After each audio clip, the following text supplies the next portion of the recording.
members, please remain standing for the playing of God Save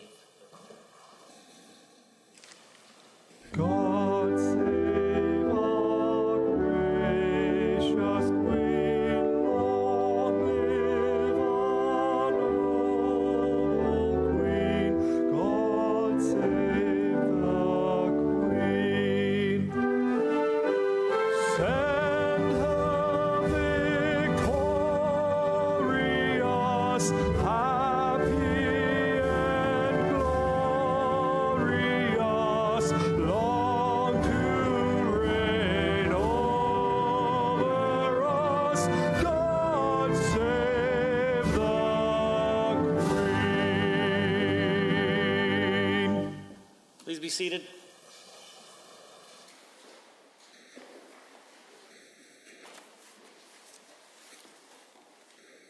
Introduction of visitors, introduction of guests, ministerial statements, member statements. The Honourable Member for Edmonton Decor has a statement to make. O Canada, we stand on guard for thee. Our national anthem repeats these words 3 times, indicating the strong commitment of Canadians in protecting our country. Thousands of Canadians have dedicated their lives to this commitment as members of the Canadian Armed Forces and reservists. Some have paid the ultimate sacrifice for this commitment, a debt that can never be repaid. For others, after completing their service, life is not quite the same, and challenges ultimately lead them to our streets. This is not how these heroes should end up, and this is where Homes for Heroes steps in. This morning, I had the privilege of attending the ribbon cutting for the Homes for Heroes Veterans Village in Edmonton, right in my own neighbourhood of Evansdale. This project builds on the support in North Edmonton, the Veterans Service Centre being just one example that started under the NDP government. After years of planning and building in partnership with all 3 levels of government, private businesses, social clubs, and individuals, ATCO Veterans Village in Edmonton will open to residents on December 1st. The village consists of 20 tiny homes, a resource centre and councillor's office, and will work to support veterans in the city experiencing homelessness. But Homes for Heroes is more than just housing. It is a full support services for veterans living rough. The program was developed in consultation with veterans to address their needs and goals, work on the reasons for homelessness, get them back on their feet, secure full-time employment, and then move on, making room for the next veterans in need. Following in the footsteps of the first successful program in Calgary that has seen 9 veterans graduating and 9 new tenants moving in. This is the second Home for Heroes village. Homes for Heroes is now working on a new village in the city of Kingston and hopes to build in every major centre across Canada to support the more than 5,000 veterans experiencing homelessness. Congratulations, Homes for Heroes, on helping Edmonton stand on guard for our veterans.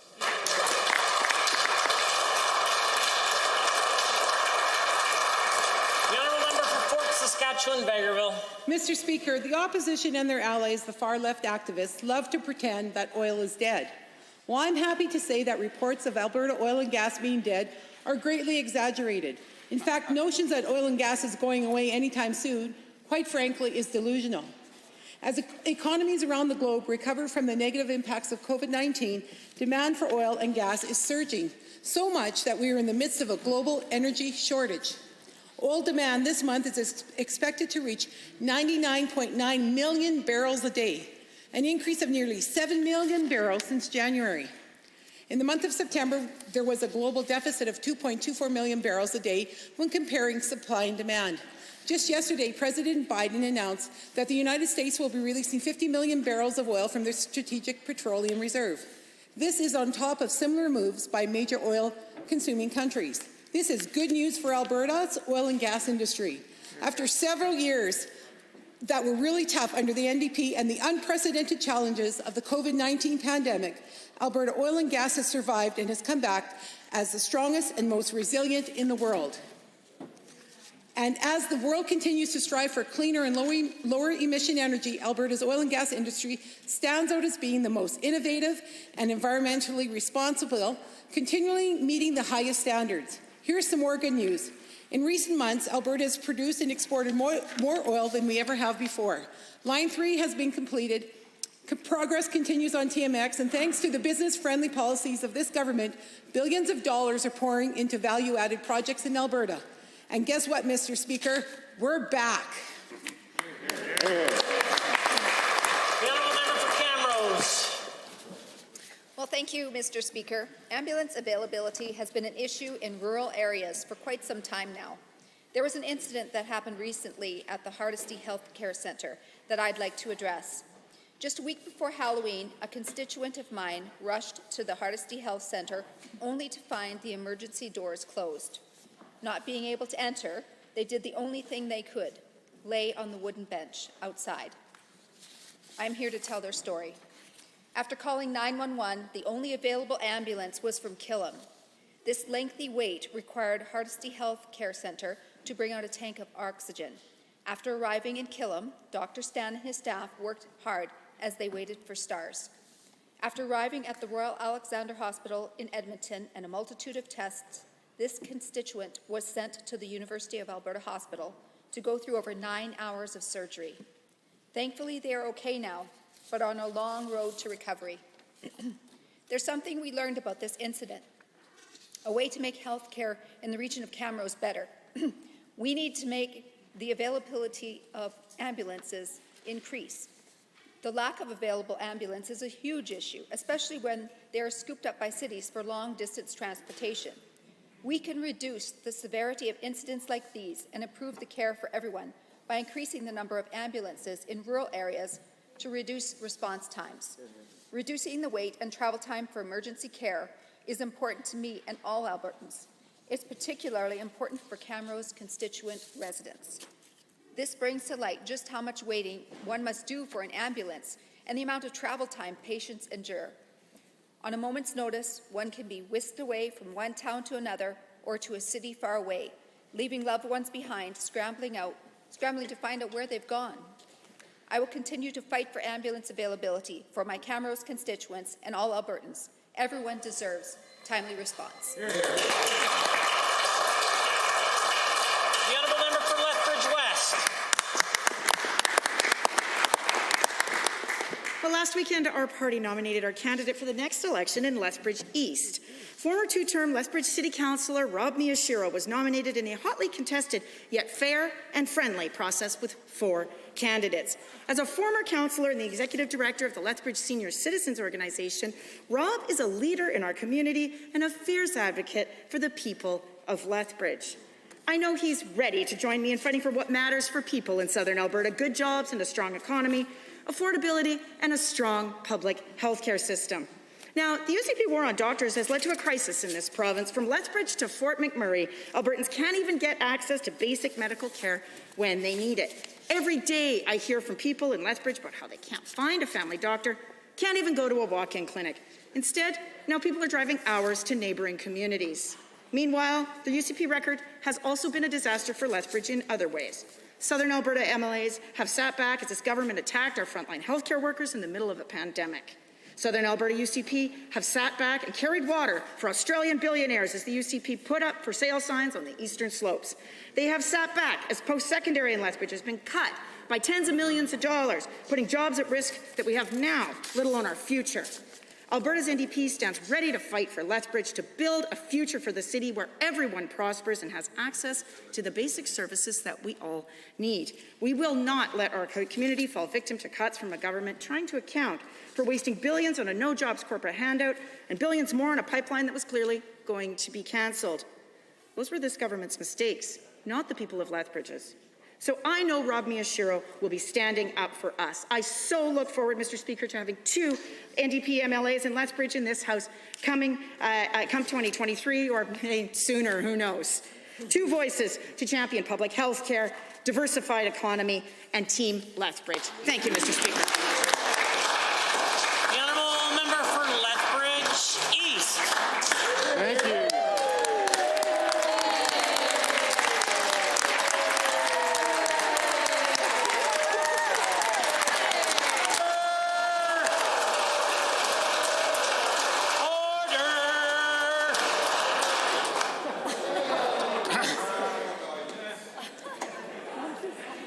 Did you hear that, Mr. Speaker? It's the sound of steel on ice and roaring crowds, and it's not just the Edmonton streets this morning. It's from community rinks and junior arenas and Scotiabank Saddledome to Rogers Place and all the way to the NMAX Centre in Lethbridge. Albertans are watching hockey live and in person once again. Hockey is more than just a game here in Alberta. Hockey brings people together, literally and figuratively, at home and in public. We are fortunate not to have only one, but two NHL teams here in Alberta with the potential to hoist the cup this season. Both clubs are full of Albertan-born talent. Hockey is a part of the social and cultural fabric of our province, and it is critical to our restaurants, our bars, our hospitality and tourism industries at large, and as so many jobs are directly and indirectly related to the great sport. I know Hockey Alberta members organizations across Alberta have worked incredibly hard to adapt for the 2021-2022 season, and for this, we are all thankful. Alberta's government has also worked diligently to ensure kids and youth can safely return to play, whether it be on community rinks or in organized leagues around the province. Alberta is back, and so is hockey. Hear, hear. As the great one once said, hockey is a unique sport in the sense that you need each and every guy helping each other and pulling in the same direction to be successful. This quote rings true to so many Albertans who are working hard right now on our province's economic recovery. We need to continue working together on the best team we could ever ask to be on, Team Alberta. As the cold months of winter take hold, many of us will cherish the comforts of hockey and cheering our teams on to win. I want to thank all the hockey officials and parents across the province who have worked so hard to ensure this season is a success. I also want to wish all our hockey kids a very safe and successful season ahead, and to all Albertans as we get back on the ice and back in the stands. Thank you.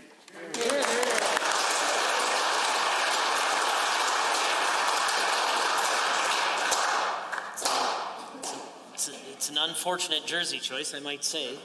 The honourable member for Edmonton, Highlands, Norwood.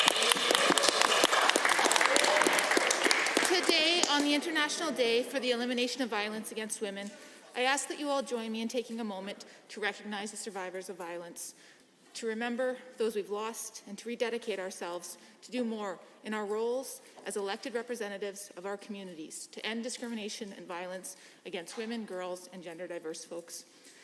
Nearly 1 in 3 women have been abused in their lifetime, and these numbers rise during times of crisis, as we've seen with the COVID-19 pandemic. Living in fear of violence is too common for far too many women, and we must do more. We must recommit to ending gender-based violence in Canada and around the world. It's on all of us to condemn misogyny and sexism in all their forms.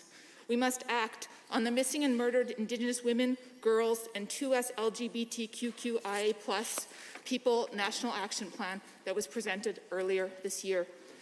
Indigenous women and Two-Spirit people are life givers. They are caregivers, but they are continuously devalued, and too many are victims of violence right here in Alberta. We must support survivors. We must work toward creating a province where Indigenous women and girls can reclaim their power and place, and where they can feel safe in having their own distinct cultures, languages, and ways of life. And we must work towards that every day, in everything we do. That is why it's so important that we bring women and Two-Spirit people to the forefront of our plan for economic recovery, to ensure we are collecting gender-based and race-based data to have the most complete and informed action plans, and to start that today. These are just a few concrete steps that this government can take immediately, but that will take accepting an intersectional approach. That will take courage, but most importantly, that will take the will. I urge this government to do so. It's too important not to. The honourable member for Livingston-Macleod. Thank you, Mr. Speaker. You know, there are few things that are more terrifying than witnessing a severe medical emergency and having no ambulance available to help. Emergencies such as car crashes, heart attacks, workplace accidents, and others are hard enough to deal with, but it's even more excruciating if you have no certainty on when or even if an ambulance is coming to your help. These are the fears that many rural Albertans have, and that's especially true in my riding of Livingston-Macleod. Many of my constituents have written, emailed, and phoned me with concerns that they have over the availability of ambulances and the impact it has on the care of our residents. It has become common for the entire community to have no ambulance available because either the ambulance was dispatched to another far-off community or simply not available because the ambulance was sitting in an urban hospital waiting for their patients to be admitted. Interfacility transfers and high response times have potentially tragic real-world consequences for the people of rural Alberta. And I have a real-world example that I'd like to share from Helen in High River. She emailed me saying, quote, "When my mother called 911 due to the fact my father could not breathe, it took 25 minutes for an ambulance to reach them, even though the ambulance bay is mere blocks away from their home. Apparently, the ambulances from High River were in other locations, potentially even Calgary. How ridiculous is that? Therefore, an ambulance came from Nanton," unquote. This is only one example of the many I have had from my constituents and has them rightfully scared. Communities have been tracing and posting when there are no ambulances available to respond in their communities. One instance in particular was very disturbing. On August 31st, a Nanton ambulance drove 114 kilometers to Strathmore to provide service and coverage. That's over an hour away. This is unacceptable to the people of Nanton and to the people throughout rural Alberta. We know that there are issues. We know what these issues are. Now is the time for concrete action. Hear, hear. The member for Calgary Klein. Thank you, Mr. Speaker. Our government believes that a trades certificate has every bit as much value and merit as a university degree. Trade schools offer an alternative to people who want to gain valuable life experience while developing skills that will serve them for a lifetime. Mr. Speaker, recently we have seen job numbers take off in every corner of this province. Right now there are thousands of jobs waiting to be filled. Investment is coming back to Alberta with back-to-back major project announcements. Projects like the Northern Petrochemical Corporation's $2.5 billion petrochemical plant in the MD of Greenview, or Dow's multi-billion-dollar net zero emissions complex in Fort Saskatchewan. These projects will demand tens of thousands of skilled tradespeople. Mr. Speaker, the future is bright for Alberta's tradespeople. Our government is working hard to ensure people interested in pursuing the trades can get the skills and the training that they need to find high-paying, rewarding careers here in Alberta. We have taken action to support skilled trades and apprenticeship education, including creating the Alberta Trades Hall of Fame, increasing funding for careers, the next generation, and increasing supports for women's building future. We passed Bill 67, the Skilled Trades and Apprenticeship Education Act, to modernize apprenticeships education and the governance of skilled trades professions. This legislation reflects recommendations from the Skills for Job Task Force. It aligns with the Alberta 2030 Building Skills for Job strategy to transform our post-secondary education system. Mr. Speaker, the word is out. Alberta is back and better than ever. If you are a young person interested in pursuing the trades, our government is making it easier for you to do so. If you are a tradesperson or looking for higher paying, rewarding work, come to Alberta. If you are already working as a tradesperson here in Alberta, then we thank you. Thank you, Mr. Speaker. The member for Brooks, Medicine Hat. Mr. Speaker, Alberta's energy sector, the largest sector of our economy, has struggled for the past several years, but a newfound hope has taken hold of our world-class industry. According to a recent forecast from the Canadian Association of Energy Contractors, Alberta will see over 6,000 new wells drilled in 2022. That's a 26% increase from 2021. But it's not just numbers. This translates to thousands of high-paying jobs and an excellent quality of life. Not only will this anticipated growth get people back to work, but it will return Alberta drilling to pre-pandemic levels. This is a sign of hope for our energy industry, an industry that was hit hard by the economic impacts of the pandemic and disastrous anti-energy policies from the former NDP government. This increase in drilling levels shows that Alberta's recovery plan is working and that investment and jobs are coming back to our province. Energy demand continues to rise. Economies around the world are beginning to recover, and Alberta's oil and gas sector will continue to be a major exporter. The completion of the Enbridge Line 3 pipeline will aid in Alberta's energy export levels, with the pipeline allowing more oil to flow from Alberta to the U.S. The development and construction of additional pipelines like Trans Mountain will continue to strengthen Alberta's role as a major oil and gas supplier to the world. Thanks to our pro-business policies, our province will be in a very different position than the one that was left by the NDP. We will be looking for more workers instead of laying them off. Our government has already taken steps to ensure these jobs find families that need them. Thanks to the Labour Mobility Act, Alberta isn't just open for business, we're open for growth, open for innovation, and we are open for families with the fastest growing economy that's attracted to skilled labourers across the country. Alberta is a province known for its strength and resiliency, Mr. Speaker, and that's what we're seeing now. Alberta's recovery plan is working, and our province is coming back stronger than ever. Hear, hear. question period. And the honourable member for Edmonton, Glenora, has the call. Parents are eager to get their kids vaccinated, and this government had months to prepare for the rollout to ensure it could be done smoothly, simply, efficiently. Instead, we see government scrambling and causing confusion and fear. Yesterday, 1,500 appointments were made at locations unable to actually administer the vaccine, forcing parents to scramble and rebook. Can the Premier confirm that every single one of these 1,500 families has been notified of the government's error and have had their appointments rebooked? And will he apologize to the parents for the incompetence that he's made impacting their children's health? The Honourable Premier. Well, Mr. Speaker, it's a little ironic to hear that member talking about promoting fear amongst parents when that has been the NDP's approach from day one with respect to the impact of COVID on children.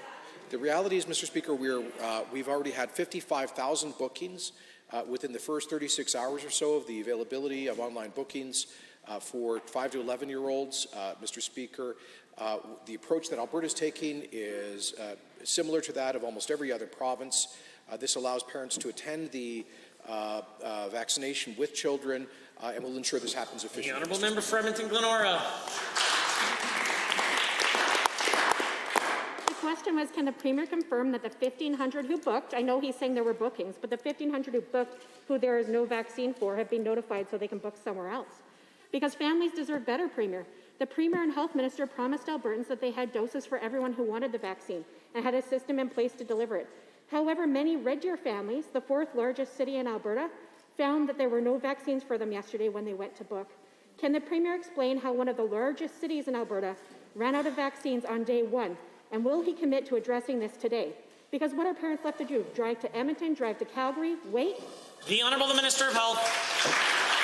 Thank you, Mr. Speaker, for the question. Thank you to the honourable member. In regards to the 1,500 schedules that were needed to be rebooked, a number of pharmacies indicated that they would be available for bookings, but they did not. And they did this in error because they're not receiving supply.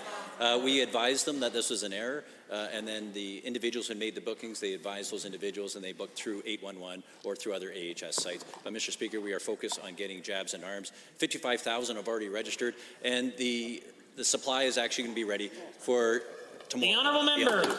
Bookings to be done. It is a government website. The government has a responsibility to get them supplied to communities. Stop dodging, start taking responsibility. Let's be clear, the government had months to plan, and they continue to fail Alberta families. Another example is the chaos around vaccine passports. The government announced that QR codes on the passports need to change again, and Albertans need to download a new code. But then they failed to have the website ready to do so. You can't make this stuff up, Mr. Speaker. Will these mistakes that are horrible, that continue to cause stress for Alberta families, be taken responsibility for? And will the Premier stand up in this place and apologize for the chaos he's caused? The Honourable Minister of Health. Well, thanks, Mr. Speaker. I do want to apologize for Albertans who may have experienced some issues when accessing the updated vaccine record for travel Wednesday morning. I want to assure the House that department officials are urgently looking into it. They've notified the Office of the Privacy Commissioner that there may have been some breaches. Now, the old code is back up and running at this point in time. We're looking at the new code, and over the next number of days, we'll fix the problem. But we will have it ready for international travel by the deadline, which is November 30th. The Honourable Member for Edmonton Whitemud is next. Mr. Speaker, on February 23rd, the Minister of Children's Services committed that no former foster child aged 22 or 23 would have their government supports cut off during the COVID-19 pandemic. That was completely false. Now we learn that they have been cutting them off for months. These are young adults that have experienced more trauma in their young lives than most Albertans will ever experience. The Premier is ultimately responsible for these young people. Why did the Premier break his promise to cut them off these life-saving supports? Good question. The Honourable Premier. In fact, Mr. Speaker, I understand that 90% of young adults aged 21 to 24 that have transitioned off their agreements have, since changing the age of eligibility, have successfully transitioned to employment or to Advancing Futures or AISH, the PDD program or income support. And for a much smaller group, less than 10%, showing more complex transition, are able to maintain their SFAA program benefits, Mr. Speaker. Honourable member for Edmonton Whitemud. Mr. Speaker, the Premier is the guardian of these young people, and he doesn't even have the facts straight about them. 16 of them have died this year alone. When he says 90%, what he actually means is 139 have successfully transitioned. That's out of 450. At this point, we can't even believe anything this government says when it comes to taking care of the most vulnerable young people in our province. So, Mr. Speaker, my question to the Premier is a simple but important one. You are effectively the parent of these young adults. What happened to the other 311 of them? Did you lose them? The Honourable Minister of Children's Services. Thank you very much, Mr. Speaker. And I would start by saying the death of any child who is or has received services from the government is an absolute tragedy. It is heartbreaking, and we look into each and every case to see if there are things we need to change to better support these young people, and in some cases, young adults.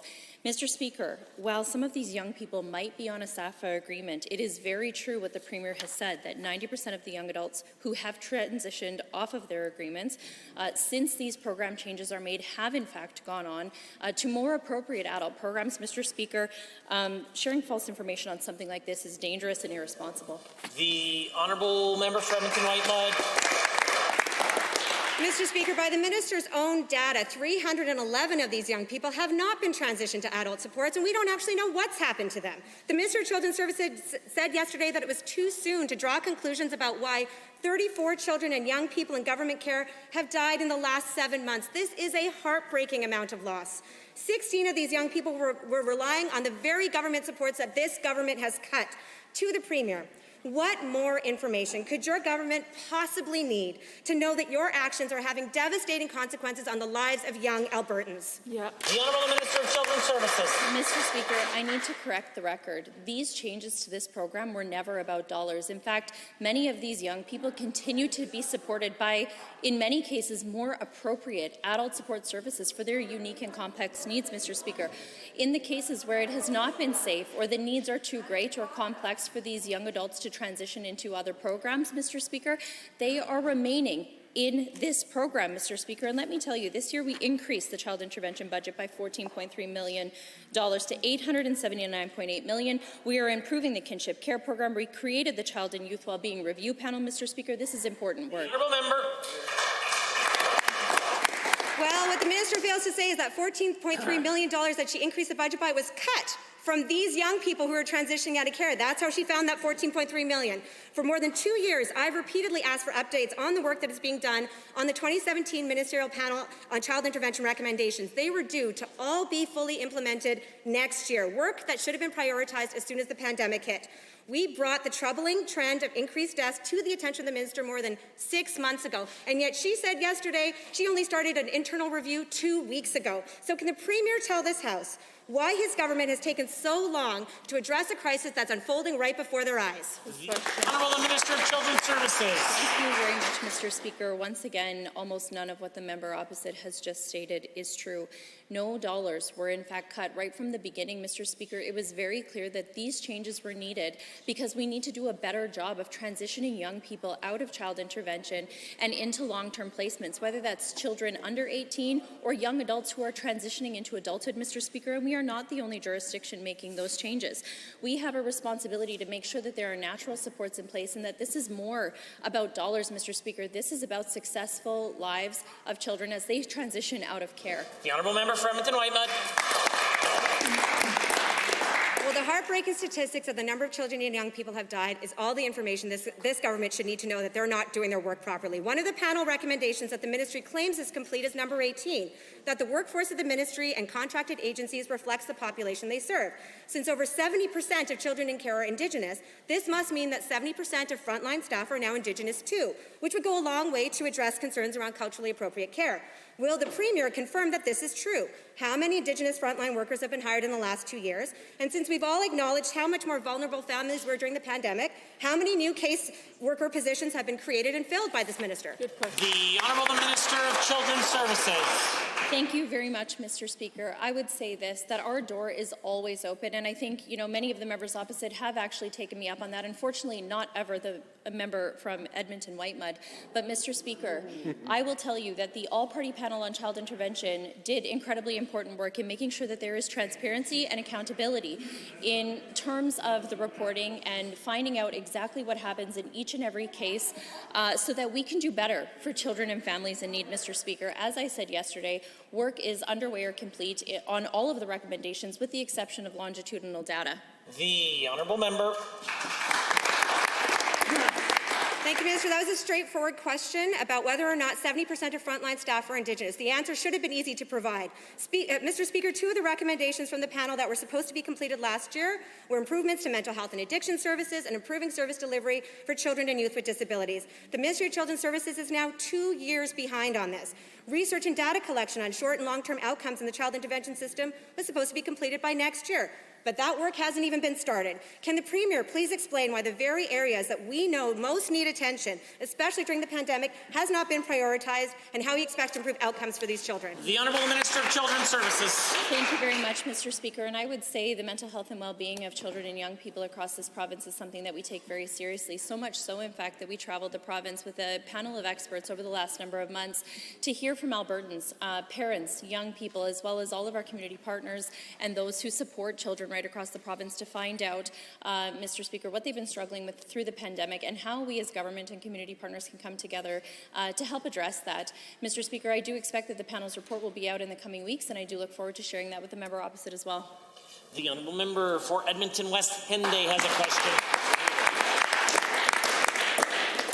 This morning, our caucus released our latest bold initiative as part of our Alberta's Future project, a comprehensive proposal on how we can deliver high-speed internet to every single Albertan by 2027.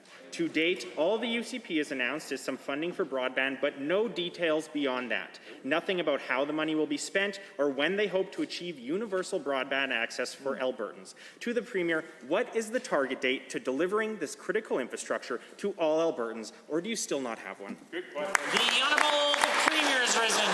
Well, Mr. Speaker, it's comedy hour here in the Assembly, with the NDP pretending to care about an issue that they did not mention once in 4 years in office, that they did the square root of nothing to act on in their budget. In 2015, nothing. 2016, nothing. 2017, nothing. 2018, nothing on rural broadband.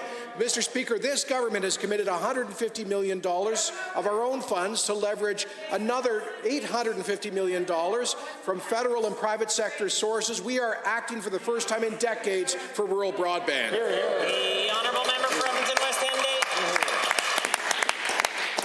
Over 2 years in, and the Premier wants to blame other people. There was no clear timeline there. Our proposal to deliver universal high-speed internet also includes bringing various levels of government, Indigenous representatives, ISPs, rural municipalities, utilities, REAs, and gas co-ops to the table to find solutions. And most importantly, we propose delivering funding in a competitive process that ensures anyone interested, large or small, public or private, investor or community, can bid on building this essential infrastructure at the lowest possible price for Albertans. To the Premier, how will the government be distributing their previously announced funding? The Honourable Premier. Well, Mr. Speaker, we have announced an initial contribution of $150 million to accelerate full coverage, particularly in rural and remote areas, of high-speed broadband internet coverage. But, Mr. Speaker, you know what? This requires cooperation with, get this, the private sector, the same private sector that the NDP seeks to demonize and attack at every turn, Mr. Speaker.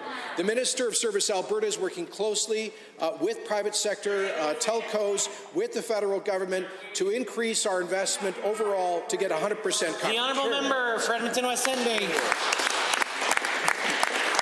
This sounds more like an afterthought than a plan, Mr. Speaker. Access to high-speed broadband is essential. It is core infrastructure in the 21st century that will provide the foundation for economic diversification, world-class education, and strong public health services. Achieving universal broadband access will lead to almost 19,000 jobs and $4 billion in GDP growth over 5 years. Delivering broadband to Albertans should be a central pillar of our economic recovery, but the UCP continues to delay. It's clear this Premier doesn't have a plan to bring broadband to every single Albertan. My last question is a simple one. Will he adopt our plan and implement it immediately? The Honourable Premier.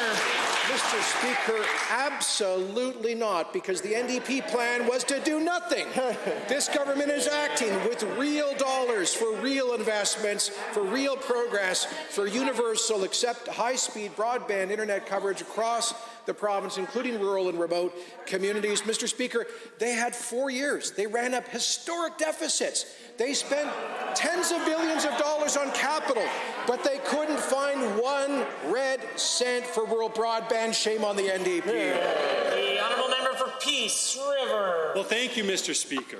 Recently, we have seen the eco-extremist group Extinction Rebellion blocking commuters in Edmonton and Calgary in so-called solidarity with a handful of lefties who oppose critical natural gas infrastructure.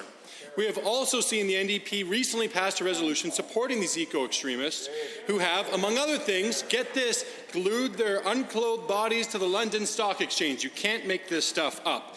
Can the Premier tell us how Extinction Rebellion and the NDP are ignoring Alberta's recent strides on the environmental file? The Honourable Premier. Well, Mr. Speaker, the NDP member for Edmonton Highlands Norwood said that there is a place for this organization, Extinction Rebellion, in our classrooms. This is the same organization that said this week that, quotes, not only will pipelines be blown up, but we can be certain that world leaders will be put on trial for treason or worse, will be killed, quote, unquote.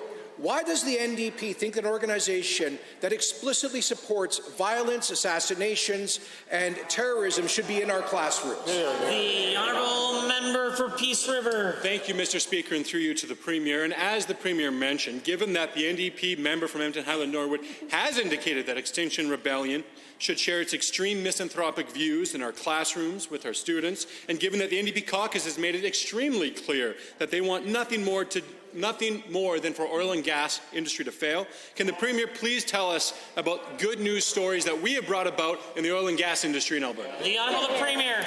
Absolutely, but before I get to that, Mr. Speaker, I think that we need to recall that several members of the current NDP caucus went out in front of this legislature a couple of years ago to join Greta Thunberg and Extinction Rebellion in calling for a complete shutdown of the oil and gas industry, the end of all pipelines. They stood on a platform with Extinction Rebellion that is calling for world leaders to, quote, be killed. An organization that says pipelines will be blown up. Mr. Speaker, will the loony left on the other side stand up, retract, and apologize for being associated with this?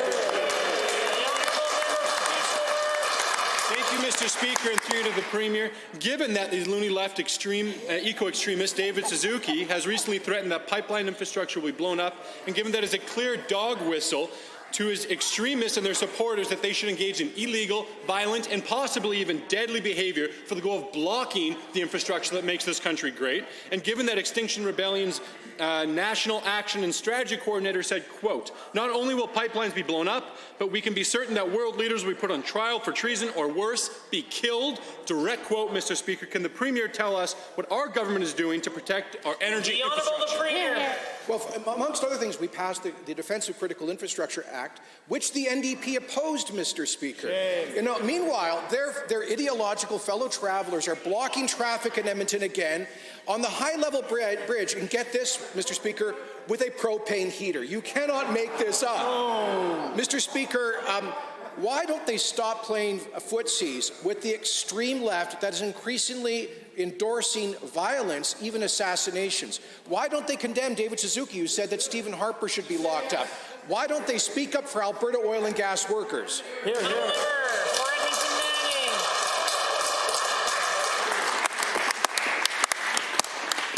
Well, thank you, Mr. Speaker. It's been a tremendously difficult year for farmers. COVID-19 and the floods in BC have created uncertainty in the supply chain. This year's drought was severe and has been made worse by the UCP's lack of help. Many farmers do not know if they can continue to farm next year. This has been a significant impact on farmers' mental health.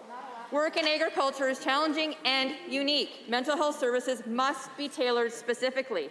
In August, I echoed the calls of rural municipalities for more mental health supports for farmers. Why was the Agriculture Minister not providing any additional support for mental health for farmers? The Honourable the Minister of Agriculture, Forestry and Rural Economic Development. Thank you, Mr. Speaker, and thank you for the very important question. Mental health is very important to our farming and ranching community, and we've seen that sector suffer worse than most over the past couple of years. I want to mention to the House the 211 program that operates in Alberta. It operates for everyone in Alberta, farmers, ranchers, across sectors. This is a service that the province has invested in, and we will continue to. Like I said last week, this is conversations we're having federally, provincially, and territorial as well. The Honourable Member for Edmonton Manning. Well, Mr. Speaker, given this week the Ontario and federal government have provided $7 million for tailored agricultural mental health support, including free counselling services for people in agriculture, as well as connecting farmers to the resources they need. Given this action is needed in Alberta too, and is clearly possible in collaboration with the federal government, and given that municipal leaders at the Rural Municipalities Conference have also highlighted the need for mental health supports in agriculture, will the Minister of Agriculture get a hold of the federal government right now and work on a plan similar to Ontario? The Honourable the Minister of Agriculture, Forestry and Rural Economic Development. Thank you, Mr. Speaker. We are in conversations with the federal government, but it's more to do with our supports for BC right now during the current flood situation. But I would say that I did speak to that same group that brought that program forward in Ontario, and I spoke to Ontario's Ag Minister. They're a little bit ahead of us because they've had a pilot program that's been ongoing. Perhaps if we would have started sooner, but we'll get it done. It's important, and we can learn from our provincial neighbours. The Honourable Member.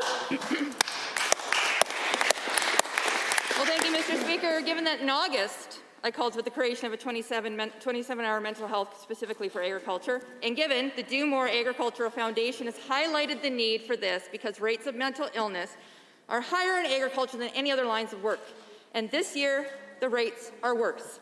And given the Rural Municipalities Association passed a resolution in 2019 calling for this exact type of supports, will the Minister of Agriculture commit to consulting with rural municipalities, immediately get to work on these supports, and provide a 24-hour mental health line where farmers can connect with people who understand their challenges? The Honourable the Associate Minister of Mental Health and Addictions. Mr. Speaker, I'm going to recommend that the members opposite actually call 211 so they can understand what those services entail. They provide triage services. Anyone in Alberta can access 211. It ensures that people that have mental health or even addiction issues, that they can be given the necessary resources to get them the help that they need. These services are available. We're going to continue to help the people of Alberta, and we're going to continue to help the people of rural Alberta. Thank you. The Honourable Member for Edmonton City Centre is next. Actions, Mr. Speaker, speak louder than words. And in their 2.5 years in government, the UCP's actions have repeatedly demonstrated a hostility to frontline healthcare workers. They've waged a war on doctors throughout a deadly global pandemic, tearing up contracts, slashing pay, and insulting them in this very House. Albertan families, unfortunately, are paying the price. Earlier this month, doctors at the Grand Cache Medical Centre announced they're closing their practice. The nearest doctor accepting new patients is 2.5 hours away in Ensign.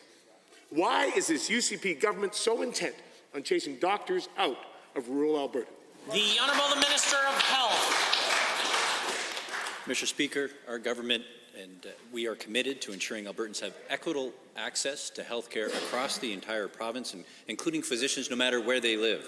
We've made significant investments to protect rural health care and recognize the unique challenges rural communities face in attracting and retaining healthcare professionals. Alberta's government is spending about $90 million in this year alone, 21-22, to address rural physician recruitment and attention, and we continue to do work on this. And I'd like to say, especially not Grand Cache, but in Lethbridge, we are interviewing 9 doctors right now. The Honourable the Member for Edmonton City Centre.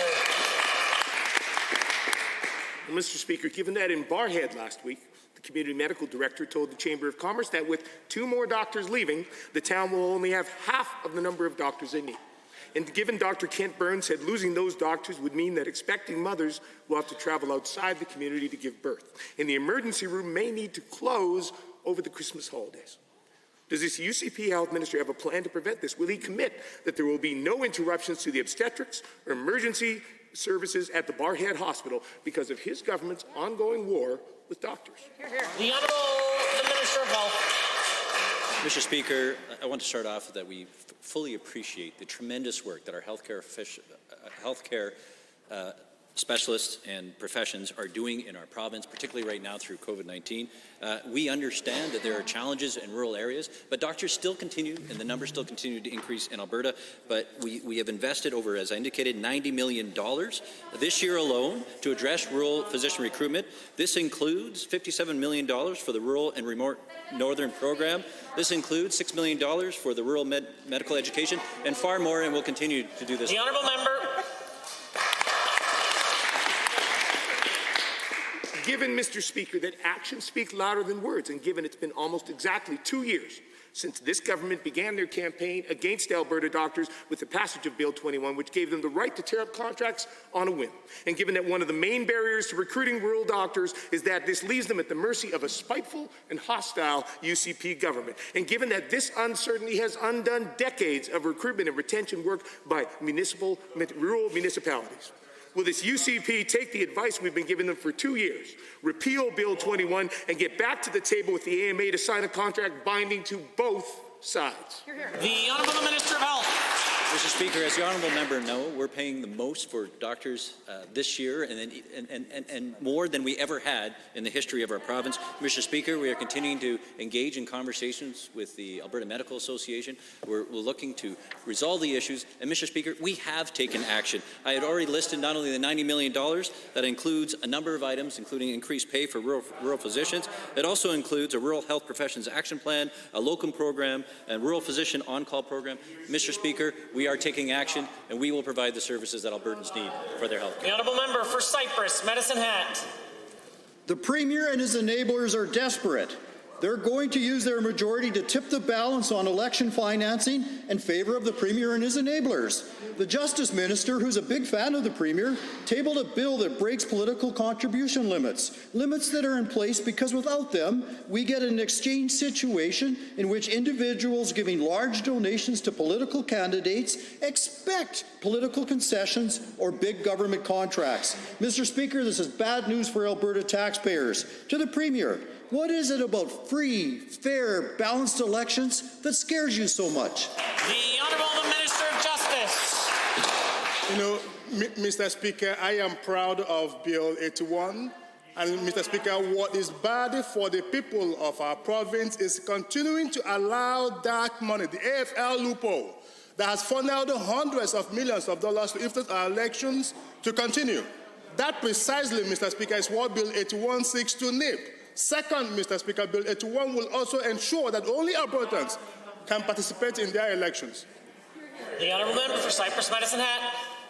Given this government can't claim they're above dirty political dealings, the PCs were booted out of office and given recent reports, senior staff from the Premier's office used taxpayer resources to seek support for the Premier at the recent UCP AGM.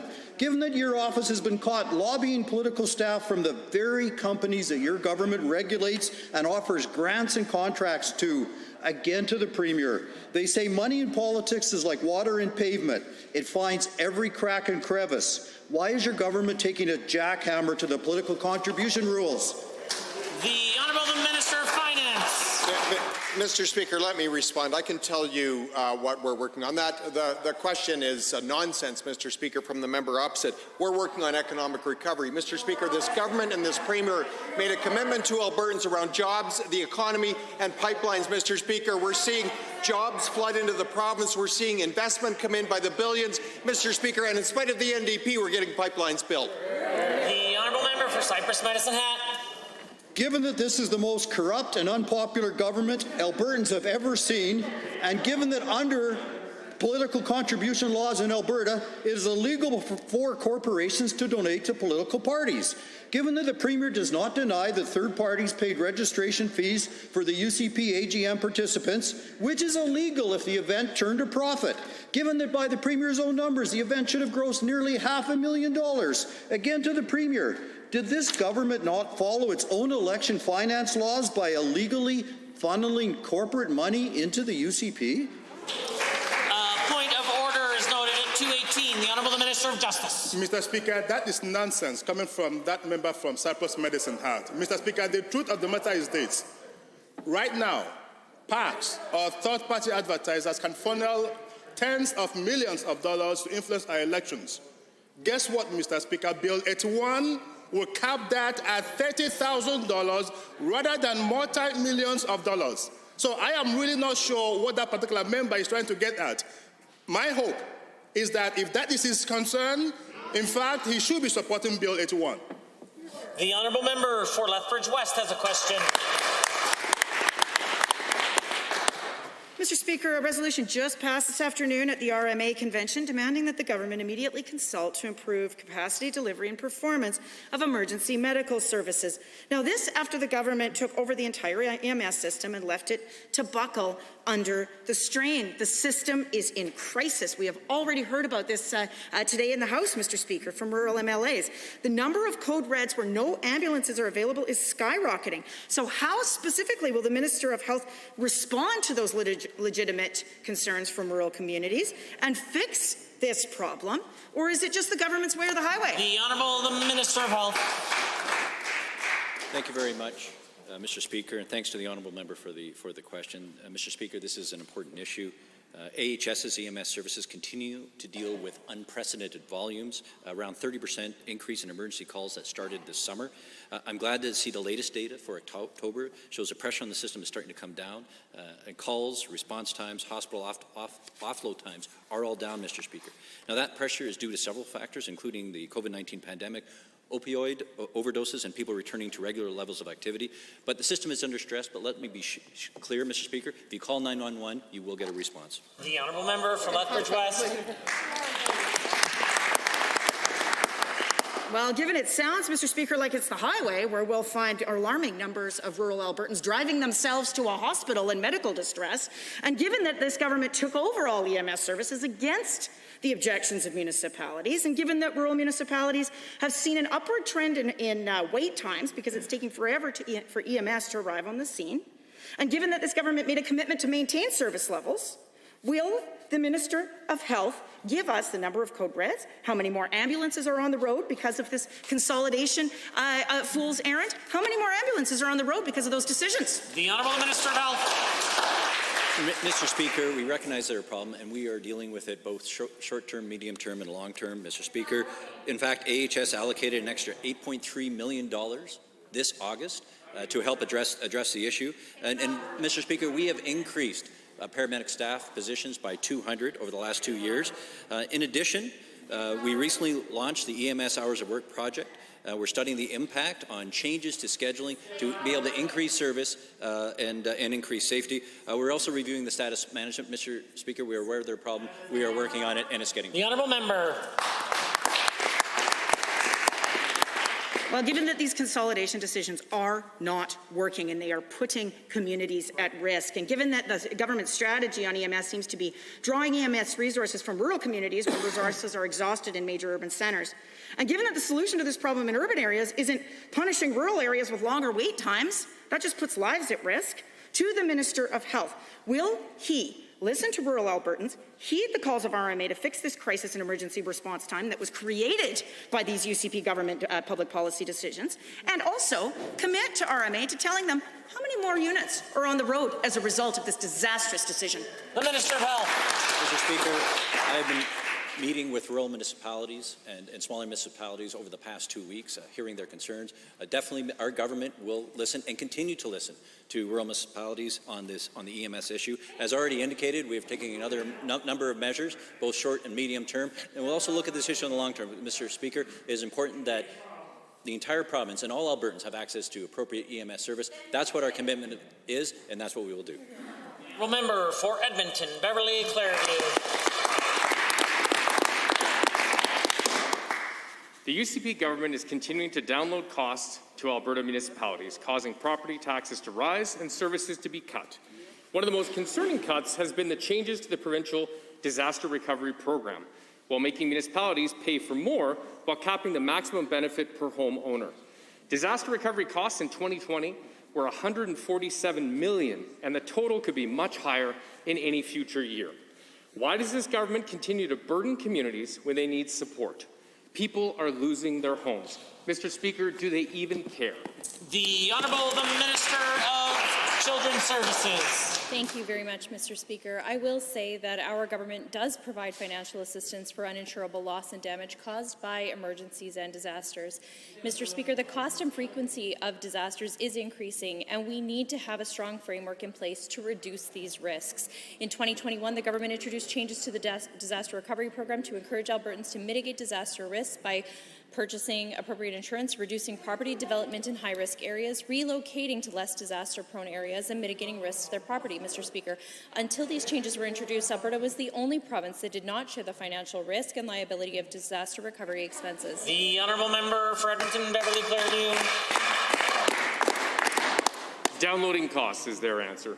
Given that natural disasters like what we're seeing in BC devastate local businesses and cause untold damages to the economy as a whole, and given that the Rural Municipalities Association, or RMA, passed a motion to reverse these changes to disaster recovery costs that were dumped on municipalities without consultation by this UCP government.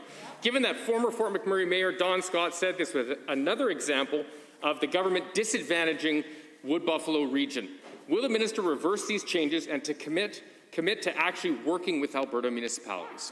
The Honourable Minister of Children's Services. Thank you very much, Mr. Speaker. In fact, the Minister of Municipal Affairs met with about 25 municipalities last week and about 28 this week, specifically one-on-one, in addition to take part in a variety of events and meetings throughout the week, because it matters to us what municipalities have to say. We do know that paying for the cost of responding to and recovering from a disaster is a shared responsibility, Mr. Speaker, and to reduce the risk, we have to have limits on how much and how often those living in a flood hazard area will be compensated for property damage, Mr. Speaker. The Honourable Member.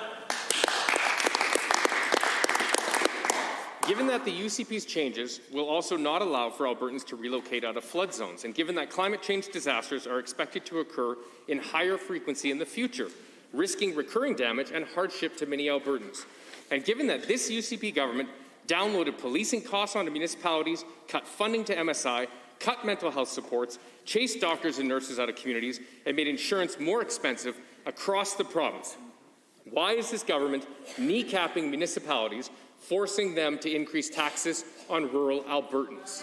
The Honourable Minister of Finance and President of the Treasury Board.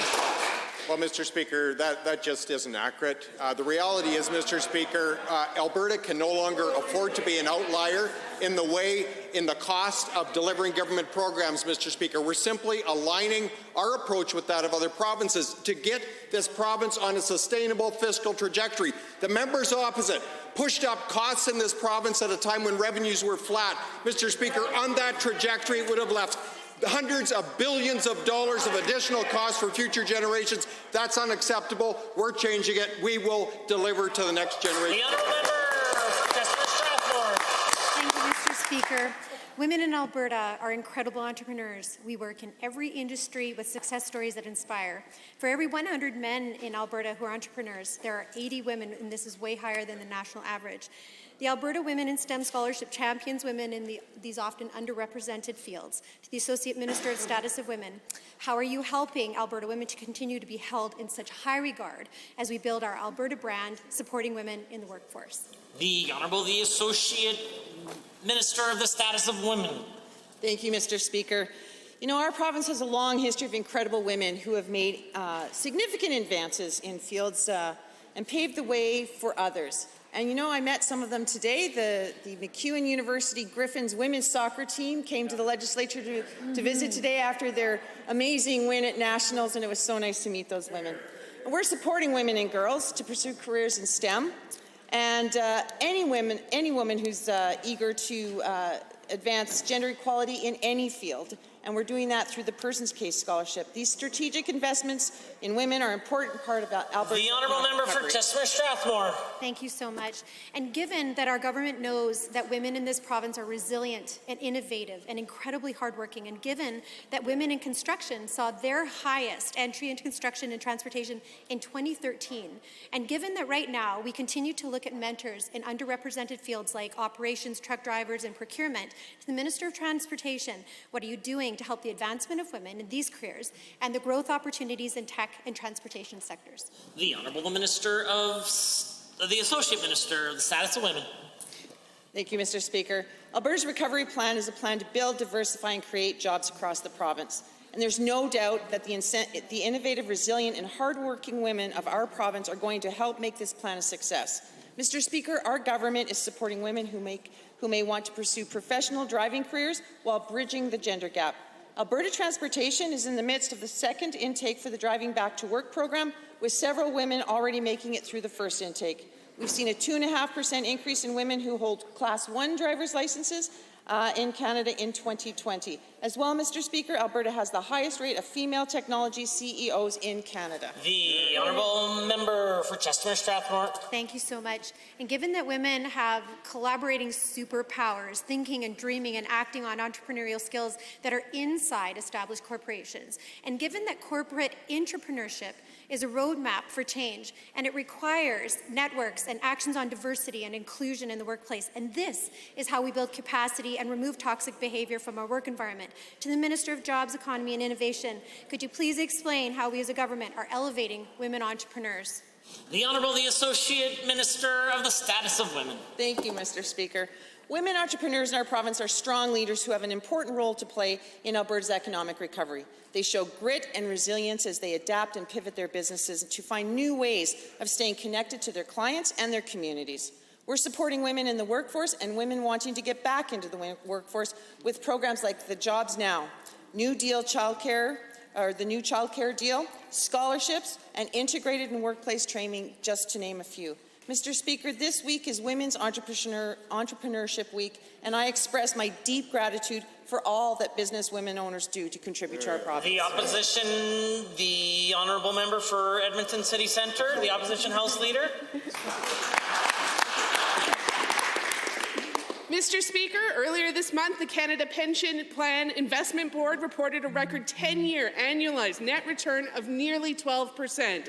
This is fantastic news for all Canadians. These are great returns, which we've consistently seen from CPPIB.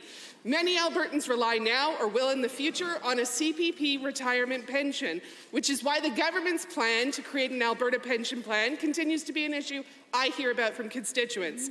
Given the great returns from CPPIB, the concerns raised by Albertans, is the Alberta government still spending time and money on a plan to pull out of the CPP? The Honourable Minister of Finance and President of the Treasury Board. Well, thank you, Mr. Speaker, and thank you to the member for the question. Firstly, I just want to draw attention to the returns that AIMCO's provided on the Heritage Fund in Q1 2021.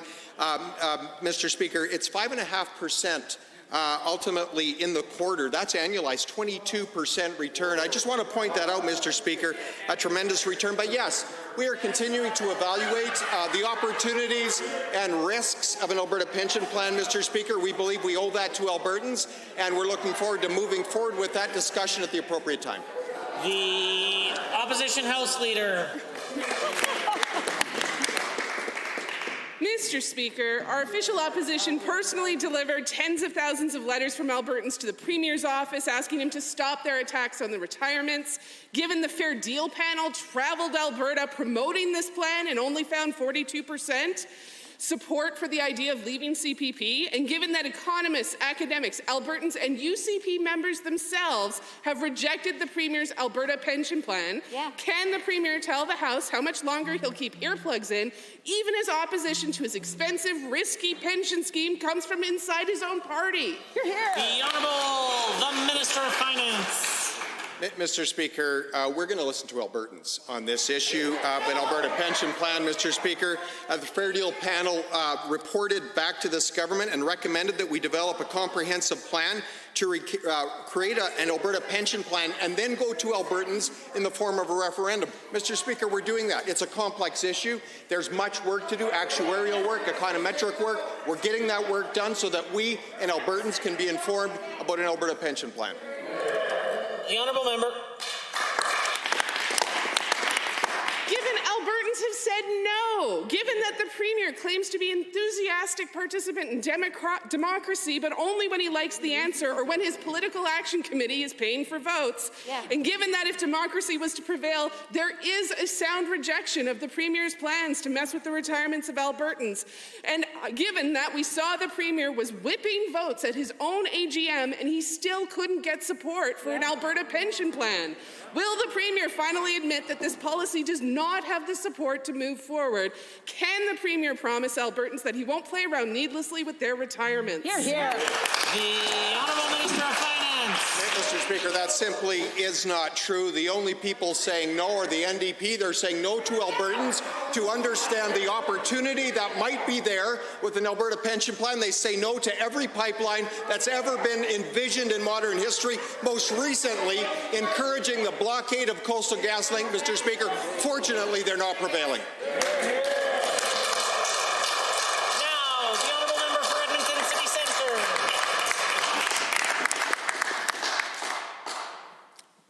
Mr. Speaker, earlier this week I had the pleasure to spend some time in Fort McMurray and speak with local physicians and community members about the challenges their community is currently facing. They told me about difficulties they're facing as earlier this year the hospital stopped providing outpatient diagnostic imaging services. This is forcing patients to go to Edmonton for imaging for breast cancer, all because they are short a technician at the Northern Lights Care Centre to do this critical work. So my question to the minister is simple.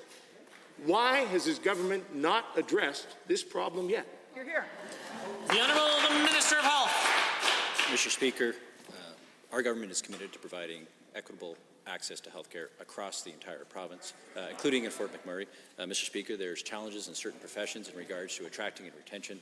We are working with local communities, including chambers of commerce and local councillors and mayors to be able to attract the individuals that we need. This is a focus for our government. We've had challenges over a period of time. COVID hasn't helped, but Mr. Speaker, our focus is on actually ensuring we get the people there and we can provide the service that we need to in the communities across the province. The Honourable Member for Edmonton City Centre. Speaking of equitable access, Mr. Speaker, given that Fort McMurray is losing a developmental pediatric physician that helps families deal with children with autism and other developmental issues, and given that in speaking with the community in Fort McMurray, I learned the wait times for treatment, such as pediatric counseling, is more than 4 to 6 months longer than the waiting time for adult care. And given that losing pediatric care in the community means that those in Fort McMurray, along with the surrounding areas, would either have to go without this care or make a 430-kilometre trek to Edmonton.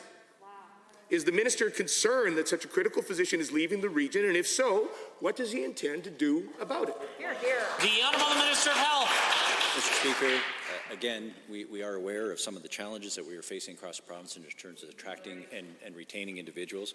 In regards to physicians, Mr. Speaker, we have, as indicated previously in this House, we have committed to over $90 million, which is being spent this year, to be able to attract and retain. This includes not only immediate action in terms of $57 million for the rural and remote northern program, Mr. Speaker, but also longer term, we're looking at attracting medical students with bursaries and scholarships and also opportunities for on-call programs. The Honourable Member. Mr. Speaker, given that trips to Edmonton for Fort McMurray families, like the Stacey family, who travels every 2 weeks for treatment for their son with Batten disease, cost them an additional $500 each trip for gas, food, and hotel.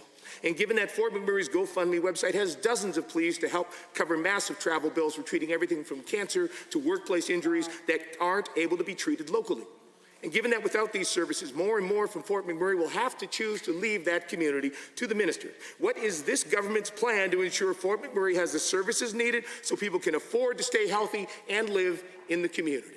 The Honourable Minister. Mr. Speaker, as indicated, we are looking at capacity across the entire province and our ability to be able to provide that capacity and the proper services so we can have equitable services across the entire province. Mr. Speaker, we are spending more money than ever, than any government in Alberta's history, more than $23 billion on health care, and we are focused on ensuring that we have the resources available to provide equitable service across the entire province. The Honourable Member for Red Deer South. Thank you, Mr. Speaker. Many children suffer more from COVID restrictions than from COVID itself. Children, unvaccinated or vaccinated, have never overwhelmed our healthcare system. Mercifully, children, regardless of vaccine status, can now play sports together. But, Mr. Speaker, under the REP, there is no requirement to provide access for unvaccinated children to play sports in REP facilities. To the Minister, will the government please amend the REP to protect unvaccinated children from discrimination? The Honourable Minister of Health. Thank you to the honourable member for the question. Mr. Speaker, we introduced the Restrictions Exemption Program to reduce the spread of COVID-19. The REP is about balancing the need to protect Albertans, but also to mitigate negative impacts. That's why, although 12 to 17-year-olds are included in the Provincial Restrictions Exemption Program, youth sports is listed as an out-of-scope activity. Municipalities do have a role to play in reflecting local needs. We encourage all municipalities to understand that appropriate steps are taken and also consider the needs of children. At the end of the day, we need to minimize the spread of COVID-19 and limit the impact on Alberta's youth. The honourable member for Red Deer South. Given AHS says the justification for their vaccine mandates is public protection, and given a health worker with a negative rapid test result cannot spread COVID, while a vaccinated employee with COVID can, and given that high natural antibody protection can be higher than vaccine protection, to the Minister, will the government please instruct AHS to provide choices of rapid testing or antibodies to avoid constructive dismissal of healthcare workers? The Honourable Minister of Health. Thank you, Mr. Speaker, for the important question. Mr. Speaker, Alberta Health Services brought in their vaccine mandate to make sure that we can continue to safely deliver services to Albertans. This is ultimately about protecting both patients and healthcare workers. As I've said many times, vaccines are the single most effective tool in our toolbox when it comes to COVID-19. But, Mr. Speaker, I want to assure the member, the House, and all Albertans that we'll continue to work with AHS to ensure that their approach doesn't impact on providing frontline services to Albertans. The honourable member. Given a minority of young adults have experienced adverse health reactions from one vaccine dose, and given some post-secondaries do not provide rapid testing options for students, given when medical exemptions are improperly denied, students can be disfranchised from pursuing their educations. To the Minister, will the government put post-secondary schools under a type of REP requiring choices of rapid testing or antibodies for young adults? The Honourable Minister of Advanced Education. Well, thank you, Mr. Speaker. As the member opposite may know, our universities, colleges and polytechnics are out of scope in consideration for the restriction exemption program. They do have the flexibility, as per the directives from the Chief Medical Officer of Health, to implement their own proof of vaccination programs according to parameters that they believe is most appropriate for their campuses and for their students and their population. Of course, happy to support them in the implementation of those measures. And as autonomous institutions, their Board of Governors makes those decisions themselves. Honourable members, in 30 seconds or less, we will return to the remainder of the daily routine. If you're traveling on the roads this afternoon, please ensure you do so safely.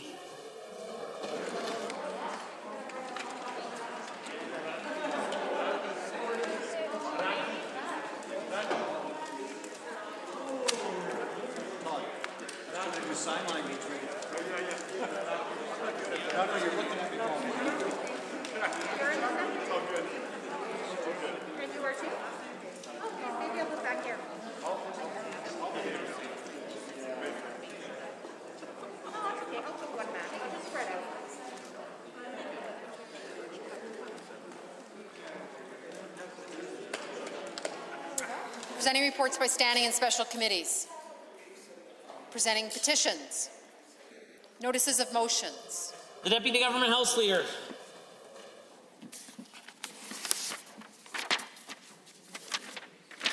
Thank you, Mr. Speaker. I am rising pursuant to Standing Order 34.3 to advise the Assembly that on Monday, November 29th, written questions 5 will be accepted and that written question 4 will be dealt with. Also, on Monday, November 29th, motions for returns 15 will be accepted and motions for returns 14, 16, 17, and 18 will be dealt with. Introduction of bills, tabling returns and reports. The Honourable Member for Banff Kananaskis has a tabling? No. The Honourable Member for Livingston MacLeod has a tabling, followed by the Associate Minister of Red Tape Reduction. Thank you, Mr. Speaker. I rise today to table the requisite number of copies of the email from Helen that I quoted in today's member statement. The Associate Minister. Number of copies of a column written in the November 24th, 2021 issue of the Edmonton Sun by Dr. Bill Buick of Fairness, Alberta. The column exposes the hypocrisy of Monday's protest that blocked the high-level bridge. Are there others? Good. Tablings to the clerk. I wish to advise the Assembly that the following documents were deposited with the Office of the Clerk. On behalf of Honourable Mr. Shandro, Minister of Labour and Immigration, pursuant to the Land Surveyors Act, Alberta Land Surveyors Association reported proceedings of the 112th AGM held April 14th to 16th, 2021. On behalf of Mr. Rutherford, Chair, Standing Committee on Legislative Offices, pursuant to the Auditor General Act, Office of the Auditor General Results Report for the year ended March 31, 2021, pursuant to the Election Act and the Election Finances and Contributions Disclosure Act 2020-21 Annual Report of the Chief Electoral Officer. Deferred divisions. Honourable members, we are at points of order, and at approximately 2:18, the Deputy Government House Leader rose on a point of order. Thank you, Mr. Speaker. I rise on 23J, uses abusive or insulting language of a nature likely to create disorder. I do not have the benefit of the blues, but I have what would be a relatively close transcript. And at the time that you had just mentioned, around 2:18, the member from Cypress Medicine had said in his question, which ultimately went to the Minister of Justice and Solicitor General, given, and I quote, given that this is the most corrupt and unpopular government Albertans have ever seen, certainly unpopular would be a matter of debate, but calling someone or calling a government corrupt in this chamber is certainly language to create disorder. Mr. Speaker, we also know that in this chamber you cannot do indirectly what you cannot do directly. I believe that calling a government or an individual in this chamber corrupt would certainly be unparliamentary, and I ask that member apologize and retract that comment and refrain from using that kind of language in the future. The Honourable Member for Cypress Medicine Hat or others? Thank you, Mr. Speaker. Clearly, just a matter of debate. I went to great lengths not to call any individual or member corrupt. I called the government corrupt. You know, we could debate this, but from RCMP investigations to senior staff using the Premier's offices to influence people at the AGM, to ministers being investigated by the RCMP for voting, High Commissioner, it goes on and on, furnishing. Do you want to, again, my intention wasn't to, this is a point of debate. I believe that this government has certainly gone down a path of, of corruption. And when you start to look at this bill that the basis of my question was on, the elections, it is a great, great concern to Albertans that we're opening a door for influence from the Premier's office to lead to who may get a contract, who may get a regulation, who may get a grant. Mr. Speaker, that is not an area that Albertans want to go. We believe in fairness, we believe in equality, and we believe in freedom. And this government has gone down a different path, and that's why this is just purely a matter of debate. Thank you. Are there others? The Opposition House Leader. I'll make my submission very brief to you, Mr. Speaker, but I would have to agree with the member who just spoke that in the official opposition's opinion, the language used would be a matter of debate, and I look forward to your ruling. Are there others? Seeing none, I am prepared to rule on the point of order. I would simply go as far as to say making allegations about governments and whether they are corrupt or not is certainly something that has taken place in this chamber in the past.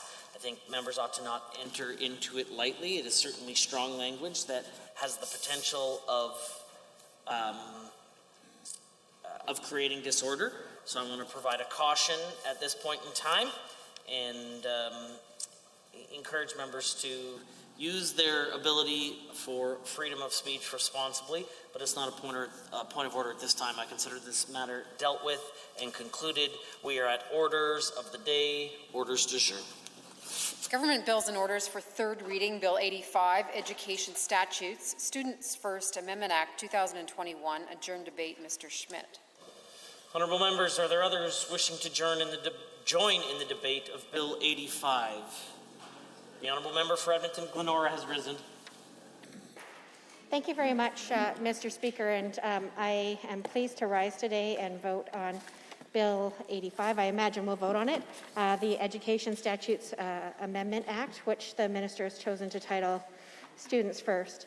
And I want to say up front very clearly that I do support the bill, and I know that we are here to debate the bill in its final form, so that is what I'm going to do, because certainly the final form of this bill and the title that has been chosen to be assigned to this bill by the Minister don't exactly seem to speak to the things that most families are contacting me to say would put students first. So, for example, by far, the number one issue that parents continue to reach out to my office every day about relates to the Minister's failed response to COVID and preventing children from getting COVID in schools. By far. Parents in my constituency, parents in constituencies across this province know that more could be done to put students first and protect their health and well-being. I would certainly have appreciated to see any of that reflected in this bill, and I'm sure that the correspondence that the Minister is receiving follows a similar pattern. Parents rightfully have very deep concerns about how this government has handled the COVID-19 response, particularly as it relates to their children, many of whom still aren't eligible to be vaccinated, but fortunately, the children 5 to 11 are now eligible.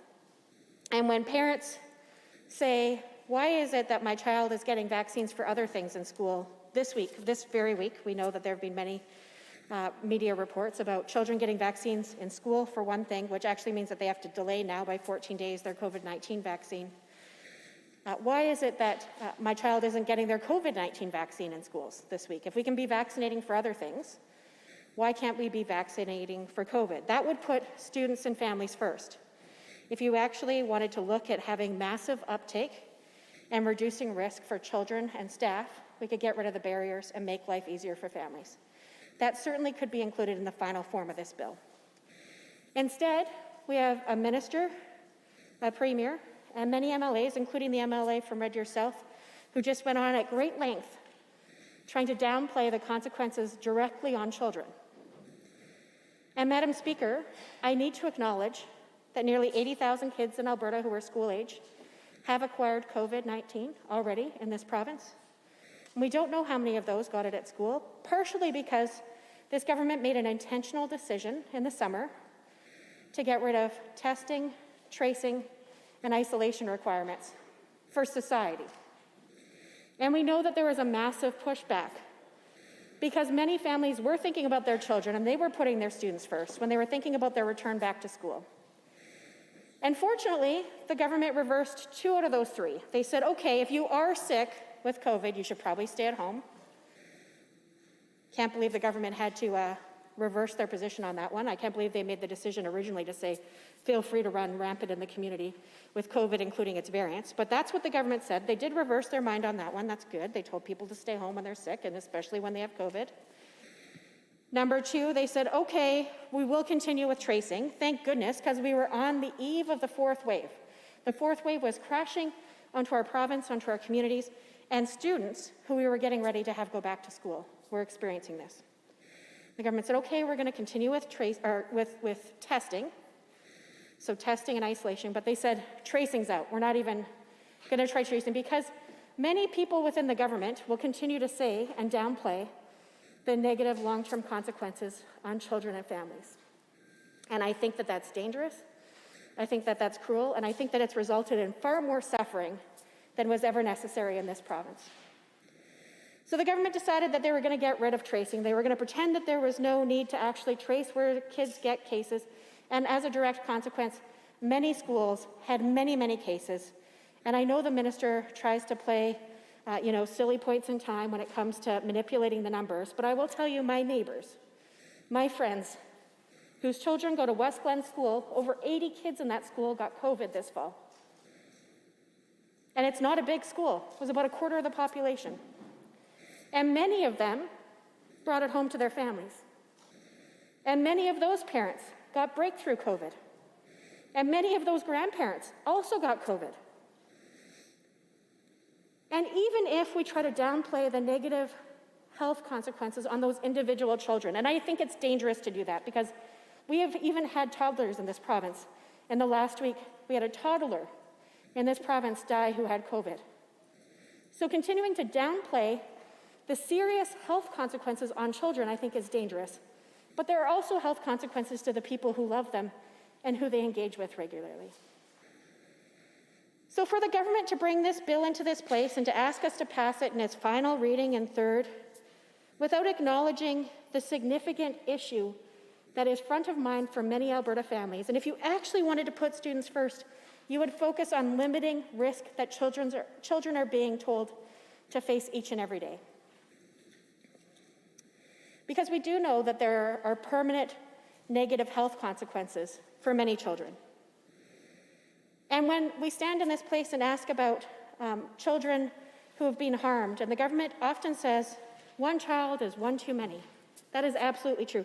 And Madam Speaker, we are talking about nearly 80,000 children who are school age who've contracted COVID, and many of whom we can rightfully assume contracted in schools. We don't have the evidence because the minister has decided to stop tracing in schools, but it is fair to assume that that is absolutely the case, given what's happening in this province. For Calgary-Glenmore. Madam Speaker, calling point of order on 23B, speak to the matters other than the question under discussion. This bill is about the credentials of teachers and how they're assessed, particularly when there is misconduct, and the member across seems to be completely on topic of COVID. So I would just appreciate if we could speak about the bill. Honourable member for Edmonton South. Thank you, Madam Speaker. I think this is clearly a matter of debate and not a point of order. I'd actually refer you to the ruling by Speaker Cooper on this exact point of order last night during debate in this place on this exact bill. My honourable colleague from Edmonton Gold Bar was called on a similar point of order, and in Speaker Cooper's words, I'm paraphrasing, of course, without... Honourable member, I know you're arguing a point of order, but we're now into the naming member territory, so caution you. Thank you, Madam Speaker.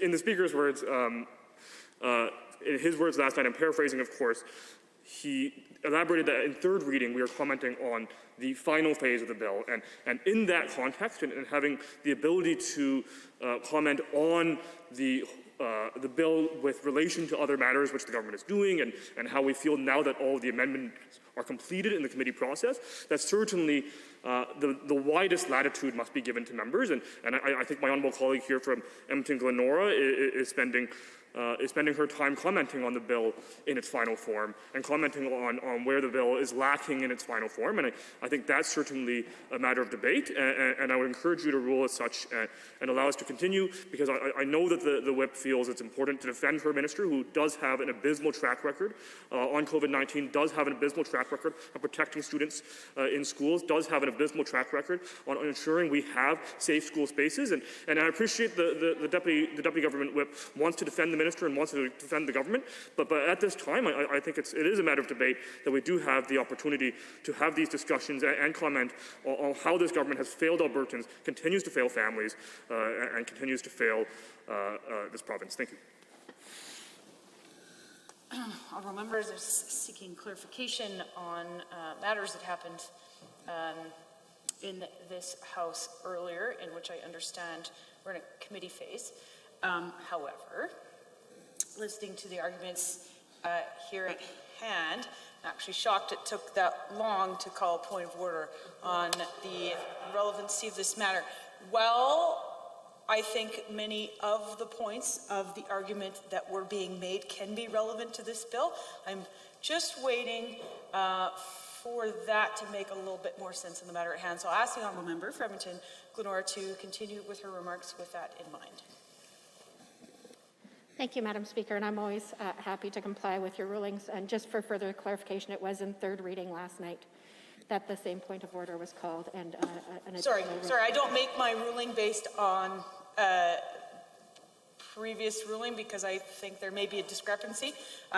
Anyway, proceed with your remarks. Yeah, I respect the remark of the Speaker and the context with which I just wanted to make sure that the record reflected accurate information about what was recited here. So I am indeed speaking to Bill 85, the election statutes. Students First is the name that's being coined by the minister. I'm speaking about the final form of the bill. And what Alberta parents continue to tell us is the most important issue and what they would like to see the government act on legislation to indeed put students first. Last week, we had the Alberta School Boards Association fall general meeting, and many trustees came up to me and said, you know what would be great is if the government would use their legislation, which we have an education bill before this House that we're considering, use their legislation to give clarity to school boards about what employment practices should be put in place when it comes to the letter that was written urging boards to have mandatory vaccine policies for staff. And in terms of putting students first in this bill that we're considering, rather than the minister writing a letter urging us to do this, the minister could absolutely put these types of additions into this piece of legislation that we are currently considering here in this Assembly. That's one of the things that locally elected school board members told me would actually help them be able to do their job if the province would amend legislation, which they have opened before this House, to give that clarity rather than continuing to try to divert responsibility away from oneself and onto another order of government. That is indeed the creation of this order of government. In terms of putting students first and the final form of the bill, again, Madam Speaker, many parents have told us how frustrated they are that in the first wave, not that long ago, more than 20,000 education support workers were terminated from their employment, and that children who should be put first, who should be protected in school. And by protected, and I know that that is indeed what the minister attests to be the primary motivation, is protecting children in schools. One of the best ways we could do that for disabled students is to give them that trusted, loyal adult who is there alongside with them to support them through their learning. So many parents have said, if you want to protect my child, don't cut their educational assistant. We know that there are estimates that there would be 20,000 more students in school this year than last, and 2,000 fewer teachers and educational assistants there to support them. And while this bill, it talks about the approximately dozens of teachers who don't belong in schools in every decade, that was a reference given in the bill briefing that we're talking about dozens per decade that will be impacted by this legislation, and their names will be disclosed, and that I have no problem with. I support this bill and what it does, but it could go so much further. We could support students by making sure the government actually put them first and funded properly for them to have the educational assistance and teachers they need to be successful in school. We could put students first by ensuring the government actually addressed the serious ventilation concerns that Dr. Dina Hinshaw, our Chief Medical Officer of Health in this province, highlighted for the Minister, both of Education and Health, last November, a year ago, saying this was a serious concern and this should be prioritized. Yet the government chose to spend less than 20%, I think it was, or maybe between 20 and 25%. No, it was less than 20% of the money that was available for infrastructure on actual ventilation systems. And the minister will say, well, you know, that's up to local decision makers, local autonomy, but it's actually the minister's responsibility to make sure children are safe at school. And we've seen that the minister has no problem firing or ripping up ministerial orders, condemning individuals, but when it comes to the opportunity to set out an opportunity to make things safer for kids and put students first in schools, time and time again, the minister has come up very short with that regard. So while I don't object to the clauses in this bill, I absolutely object to characterizing this as being enough to actually put students first, because it isn't. We know that nearly 80,000 school-age children in Alberta have contracted COVID. We know that 20,000 more students are in school and 2,000 fewer teachers and educational assistants are there to support them. We know that this curriculum that is being forced on many schools has been damaging to Alberta students. We know that partners want to put students first. They want to fulfill the intent of this bill and the preamble that has gone along with it, that has been recited many times by this minister. They want to be able to put students first, and they need the tools and supports necessary to do that. I know that the parents who continue to reach out and ask for this government to do more to protect their children deserve to have that said in this place. And again, I want to say that I am fine and happy to support this bill, the Education Statutes Amendment Act, in its form. I think it could go so much further. And I think that this is not a step backwards, which is why I'm willing to support it. To the teachers who have said to me, I'll get a criminal record check every month if the minister will just put my educational assistant back in the classroom so that the children in my class can get the support they need. Know that we are fighting for you and the supports that you need, through you, Madam Speaker, because every child in every school deserves to go there feeling safe. Their parents deserve to know that the Chief Medical Officer's advice has been taken into serious consideration. They should be able to hug their child when they come home at the end of the day, knowing that their child is being protected and they're not bringing home increased risk.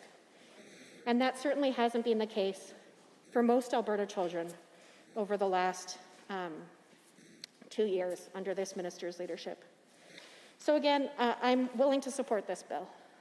I wish the minister was willing to put things in this bill that would go far further to increasing safety for children at school and setting them up for success. Every child deserves an opportunity to learn in a safe environment and to have the right adults there to support them along that journey.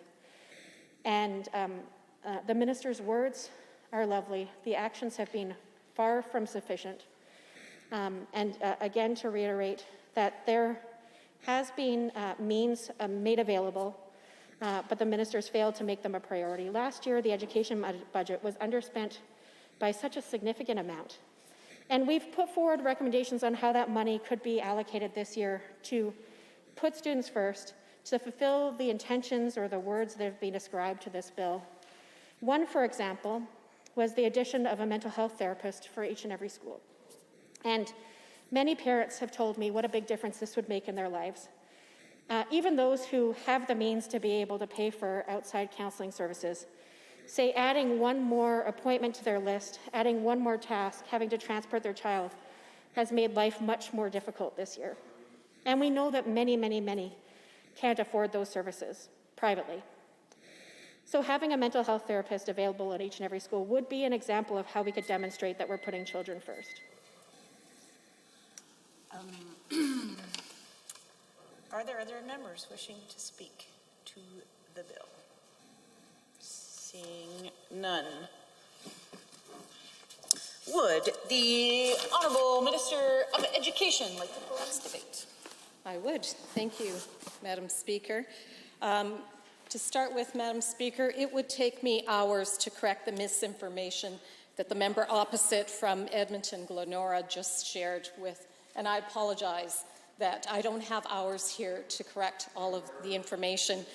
But I will start by saying... Honourable Member for Edmonton South on point of order. Thank you, Madam Speaker. Under 23H, I, and J, I think certainly accusing a member of this place, and in this case the member from Edmonton Glenora, of spreading misinformation to the House is essentially the same as saying the member is misleading the House. I would suggest that certainly if the minister wants to refer broadly to opposition and opposition caucuses, then she should restrict her comments to that, and I hope you'd be able to rule in that way. Thank you. The Honourable Minister of Justice.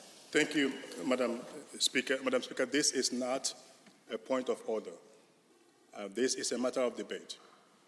The Honourable Minister of Education have every right to point out to the inaccuracies contained in the speech that we've just heard from the member from Edmonton Glenora. There is nothing in the standing orders that would suggest that this is a point of order. It's a matter of debate, Madam Speaker, and I urge you rule as such.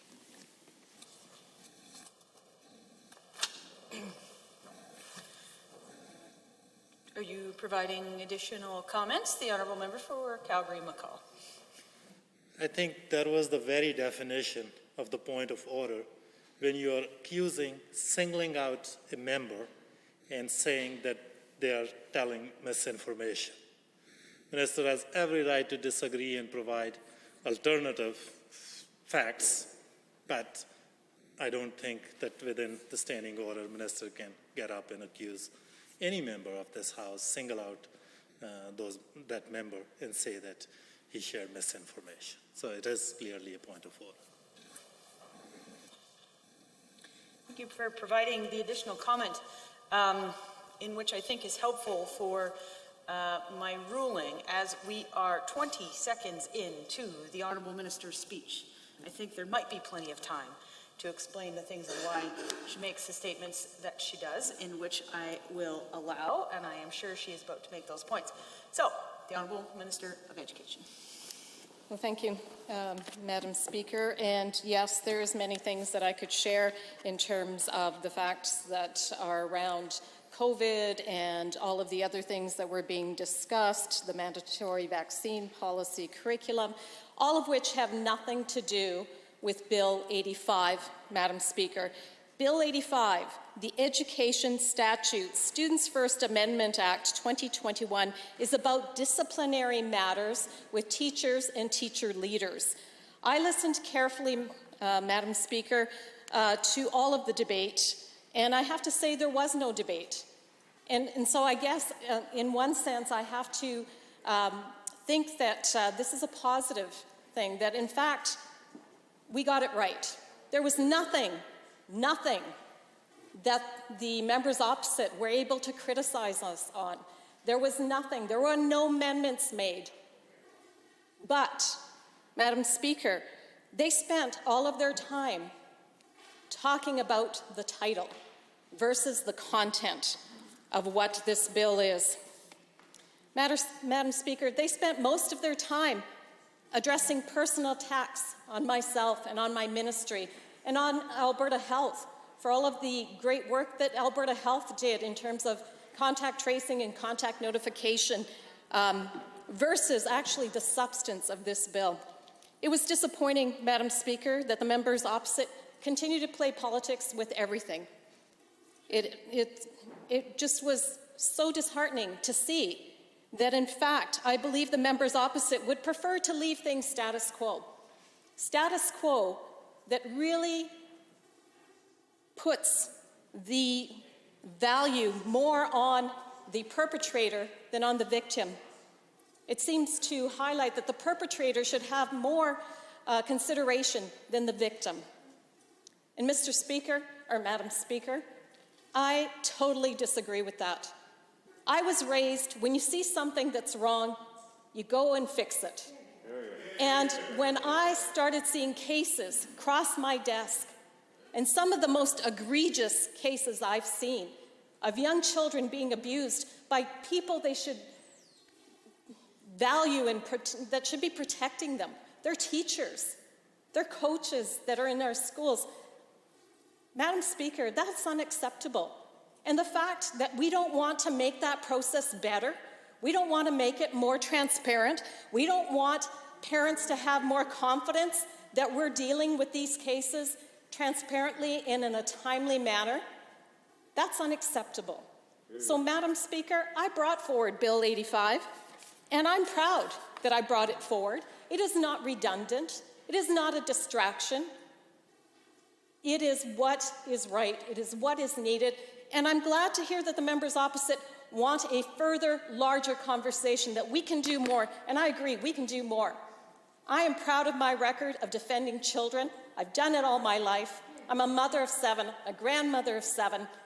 I have worked as a rehab practitioner with the developmentally disabled.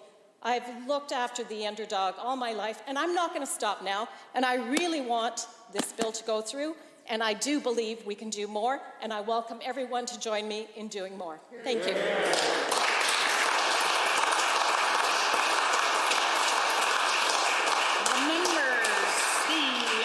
Minister of Education has moved third reading of Bill 85, the Education Statutes Students' First Amendment Act 2021. Those in favor of the motion for third reading, please say aye. Aye. Any opposed, please say no. That is carried. Bill 85, Education Statutes Students' First Amendment Act 2021 is now read a third time. Under Government Bills and Orders for third reading, Bill 82, Mineral Resource Development Act, the Honourable Mrs. Savage. The Honourable Member for Spruce Grove, Stony Plain. Well, thank you very much, Madam Speaker. I rise today to move third reading on Bill 82, the Mineral Resource Development Act, on behalf of the Minister of Energy. I am thankful to stand here today as the passage of this bill will help Alberta capitalize on our potential to become a preferred international producer and supplier of critical and rare earth minerals and mineral products while strengthening and diversifying the province's economy. Minerals are critical in supporting overall economic growth, the deployment of clean energy technologies, and a global shift towards a lower carbon economy. The Mineral Resource Development Act would streamline and consolidate regulatory oversight to one entity by establishing the AER as the full life cycle regulator for metallic and industrial minerals.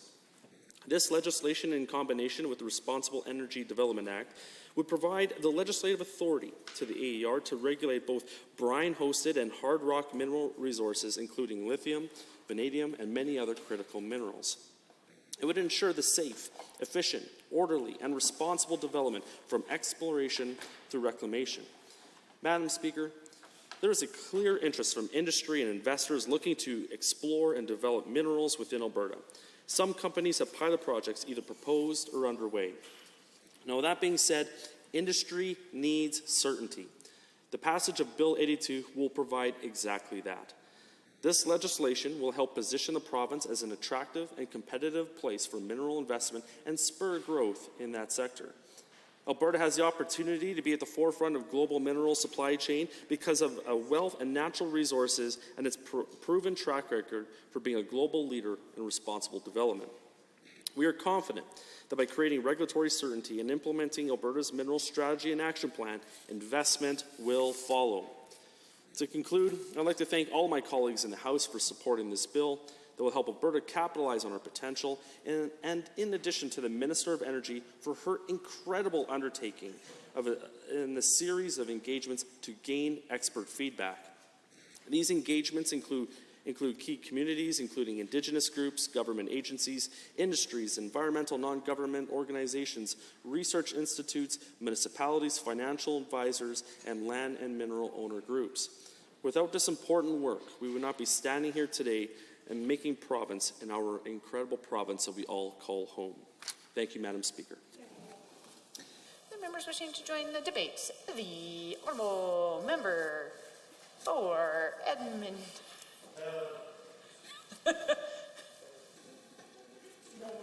Beverly Clearview.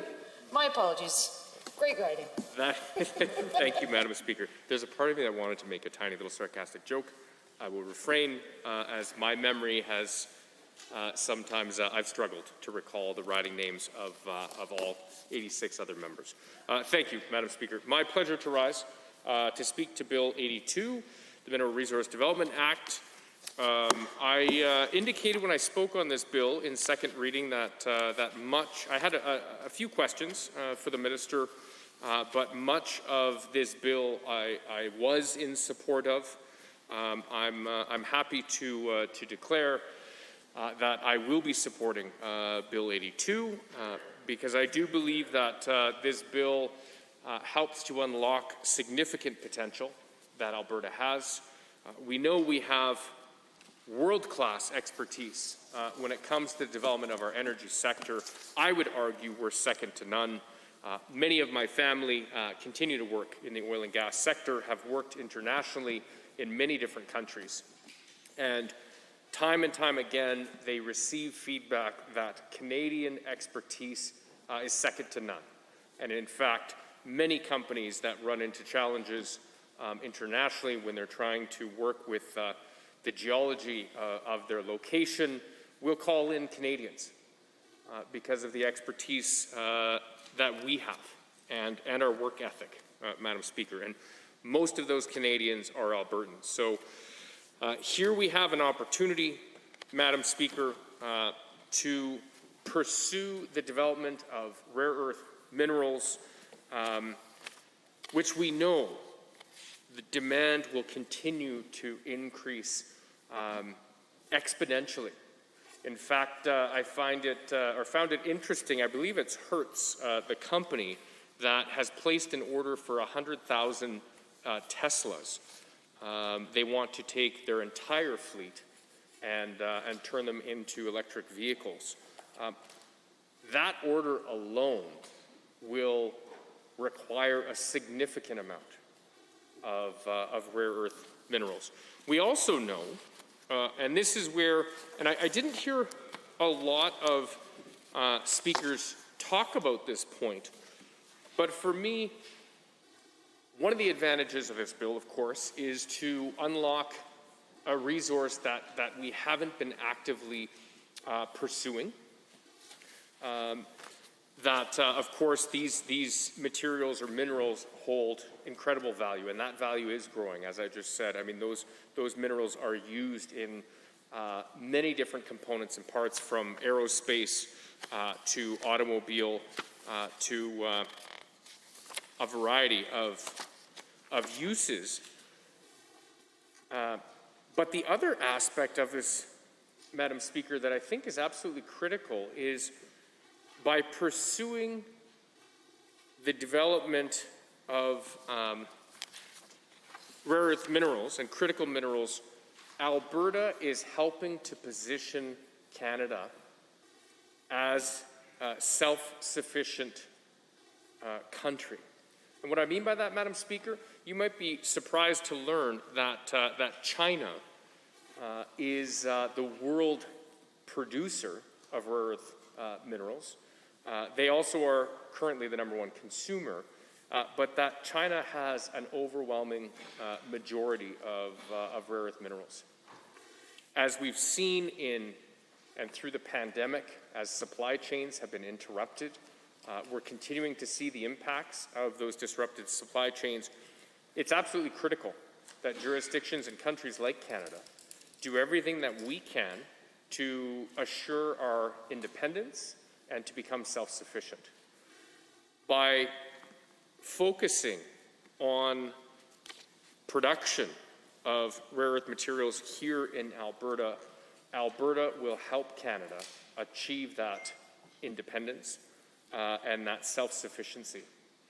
And so the impact of this goes far beyond the province of Alberta.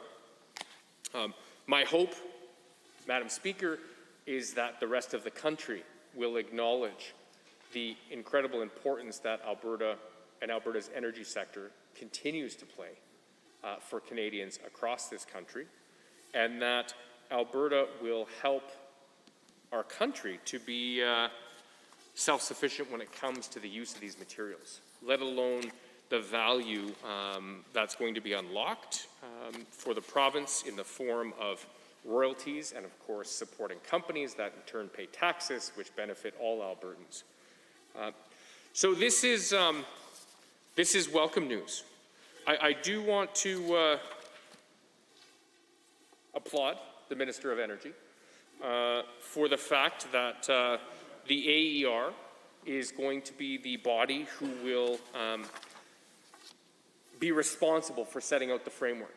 I think there is no better choice than the AER to be taking this on. They have incredible areas of expertise that already exist here. As I mentioned to the Minister in second reading, my hope is that there will be new funding that will go to the AER to ensure that they're able to staff up with these new responsibilities that will now be placed on them. If we want to provide them with the tools to be successful, then my hope is that the government will commit to that, and that the men and women who work in the AER will not be overburdened with new responsibilities without any new resources in the form of FTEs and otherwise. Now, I did mention that one of the things this government did that was disappointing was to cut hundreds of staff out of the AER. In fact, close to 30% of the AER staff were let go since the UCP formed government. Now, during second reading, the Minister of Energy was nodding her head when I had talked about providing additional resources to the AER to be able to undertake this very important task. And so I'm not aware of a dollar amount or an FTE number, but my hope is that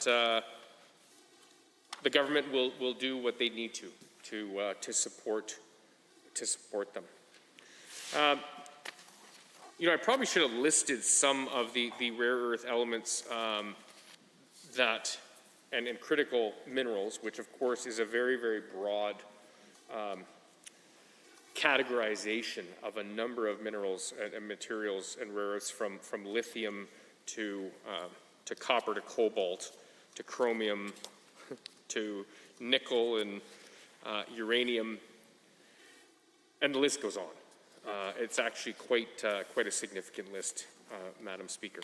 So with this bill, we will see new developments. I know one of the questions was around timelines on how quickly the AER will be able to stand up the framework to ensure that that companies can get going. I would love to ask the government and the Minister of Energy to provide updates to the Chamber on the progression once this bill is passed, and even, quite frankly, Madam Speaker, with the tabling of this legislation and during this debate, I would imagine it works similarly with the energy sector as it does with other sectors, where, I'll give you an example, Madam Speaker.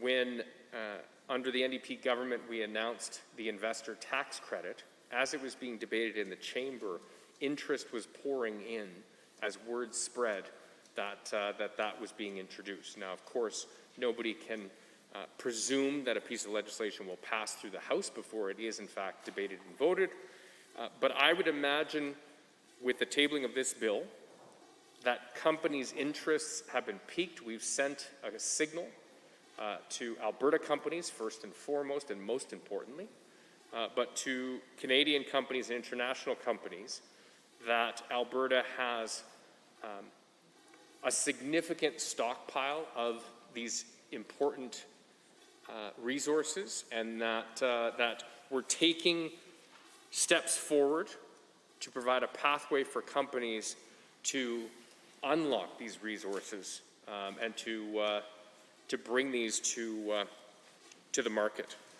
And so that is all positive, Madam Speaker. And so I do request that from time to time the government, whether it be the Minister of Energy or the Associate Minister, provide an update on the amount of interest that's been generated, and hope, well, I believe through the AER they will in fact track this as they do track the extraction and development of our other natural resources.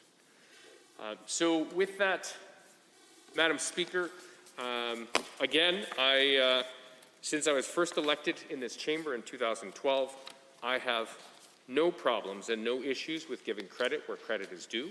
Yes, of course, I will do my job as a member of the official opposition and hold this government to account and to be critical when it demands. But I also will give credit where credit is due. And so I support this bill.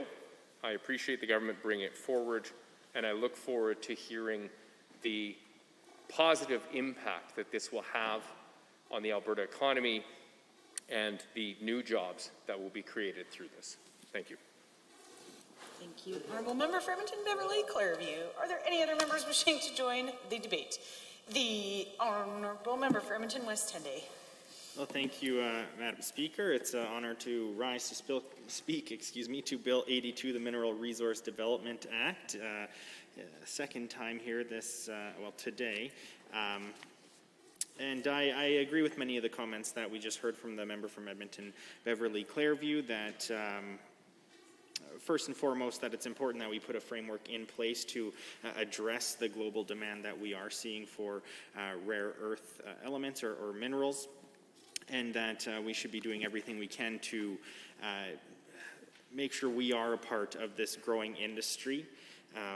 There is no doubt an opportunity for these minerals and rare earths in our province. We've seen that already, and it's important that we put a framework in place to ensure that we are a part of that. We heard some comments regarding market share across international jurisdictions, and no doubt the current supply chain offers many things to be concerned about in terms of, again, market share and the idea that other jurisdictions are totally ahead of the game compared to us, and we need to make sure, especially when it comes to being able to get these resources in a timely manner, that we are part of that, and also making sure that we are able to get value for the resources as well.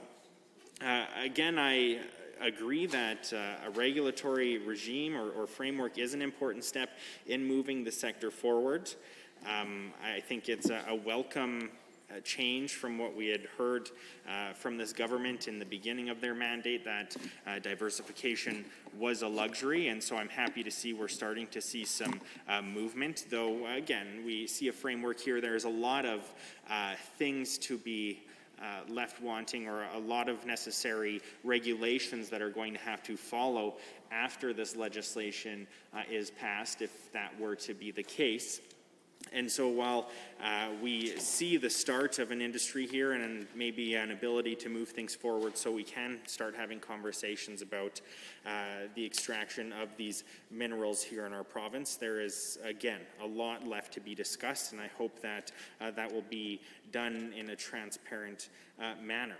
There's many questions and details in terms of regulations that are going to have to be left up to the government and to the AER to develop later, and that's always a concern, whether we're talking about this legislation or anything else that we are expected to vote on and say, yes, we support the framework, but the fact is we haven't seen the final product. We don't know how it's going to look after everything is said and done, and I think the concern about surface rights or subsurface rights has been raised through this debate, and I'm not totally sure we've received the answers we need on that, but again, I can appreciate that maybe these discussions are still happening. I think another question might be around royalties of these resources as they are being extracted. So those are a few important questions that we still need to address, and hopefully we will hear more about that as this legislation moves forward. But again, when we are talking about giving these new responsibilities to the AER, I think it's so important to reflect on the decisions that this government has made, again, to lay off 300 people within that department. The fact is we are talking about quite a substantial change to legislation and the way that we deal with these processes, but I need to, or I would hope to have the confidence that there are going to be enough staff in place to handle these major changes. The fact is, when we talk about timelines for getting these requests approved, and when we talk about ensuring resource development in the most environmentally friendly way as possible, I mean, these are things that are important to Albertans and important to myself, and I think that we need to ensure that AER has the right staff, and I'm sure they do, but I do have to question the decision to lay off 300 staff within that department, and whether or not we maybe lost some some really, or have lost some staff that were very likely experienced within this industry. And so that continues to be a concern for me. And so I would also wonder if the government currently believes that they have the staff in place to manage this effectively, even with the, I believe we heard figures around 30% of the ministry staff being released or cut. If we had potentially lost some of the expertise specifically around rare earth minerals.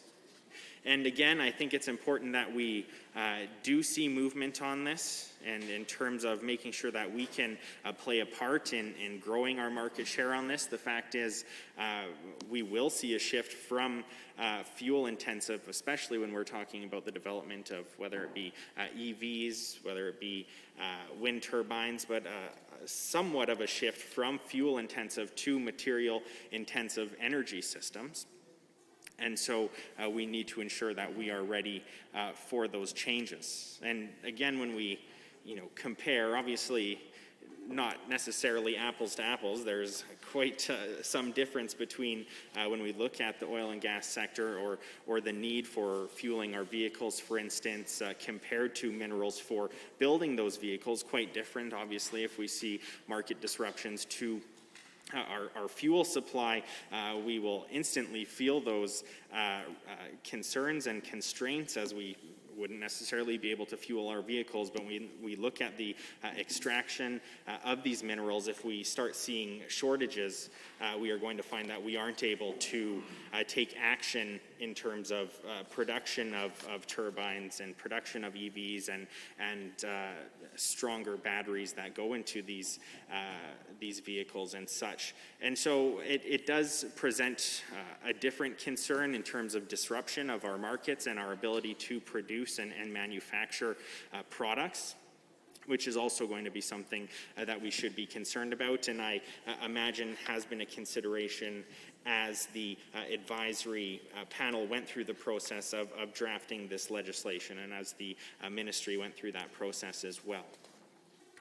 The fact is, I think that considering the resources that we have in this province, if we have a framework in place that is ensuring that it's done as environmentally friendly as possible, that this is a great opportunity for Alberta to take part in this as a solution to some of the global challenges that we're facing. Not only on a supply chain side of things, but also on an emissions reduction side of things as well.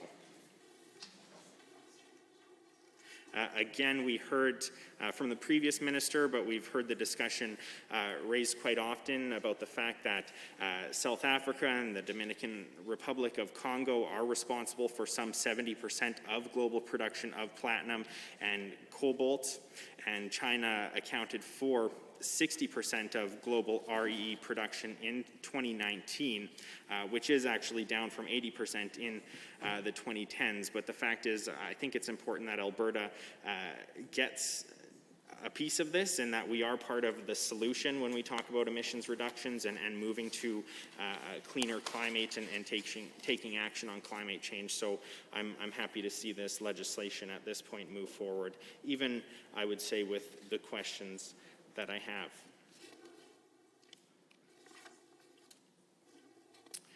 And so with that, Madam Speaker, we have raised some other concerns in terms of questions that we have been hearing regarding liabilities for landowners that I'm not sure have necessarily been addressed, and so I look forward to seeing how those discussions carry forward as the legislation moves forward.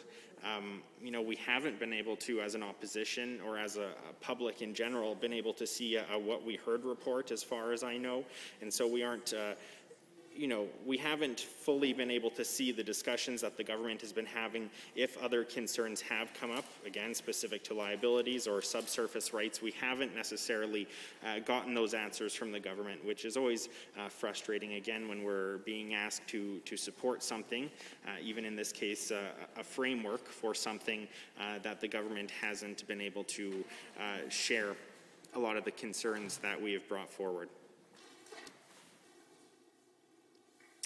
And so I guess the last piece that I would just raise is while it is important to get into the development of these resources and ensure that there's a framework in place and tackle things like liabilities and royalties and those sort of things, I think we also need to consider the idea of how we are going to ensure the long-term sustainability of these resources, just like we should with any other resource.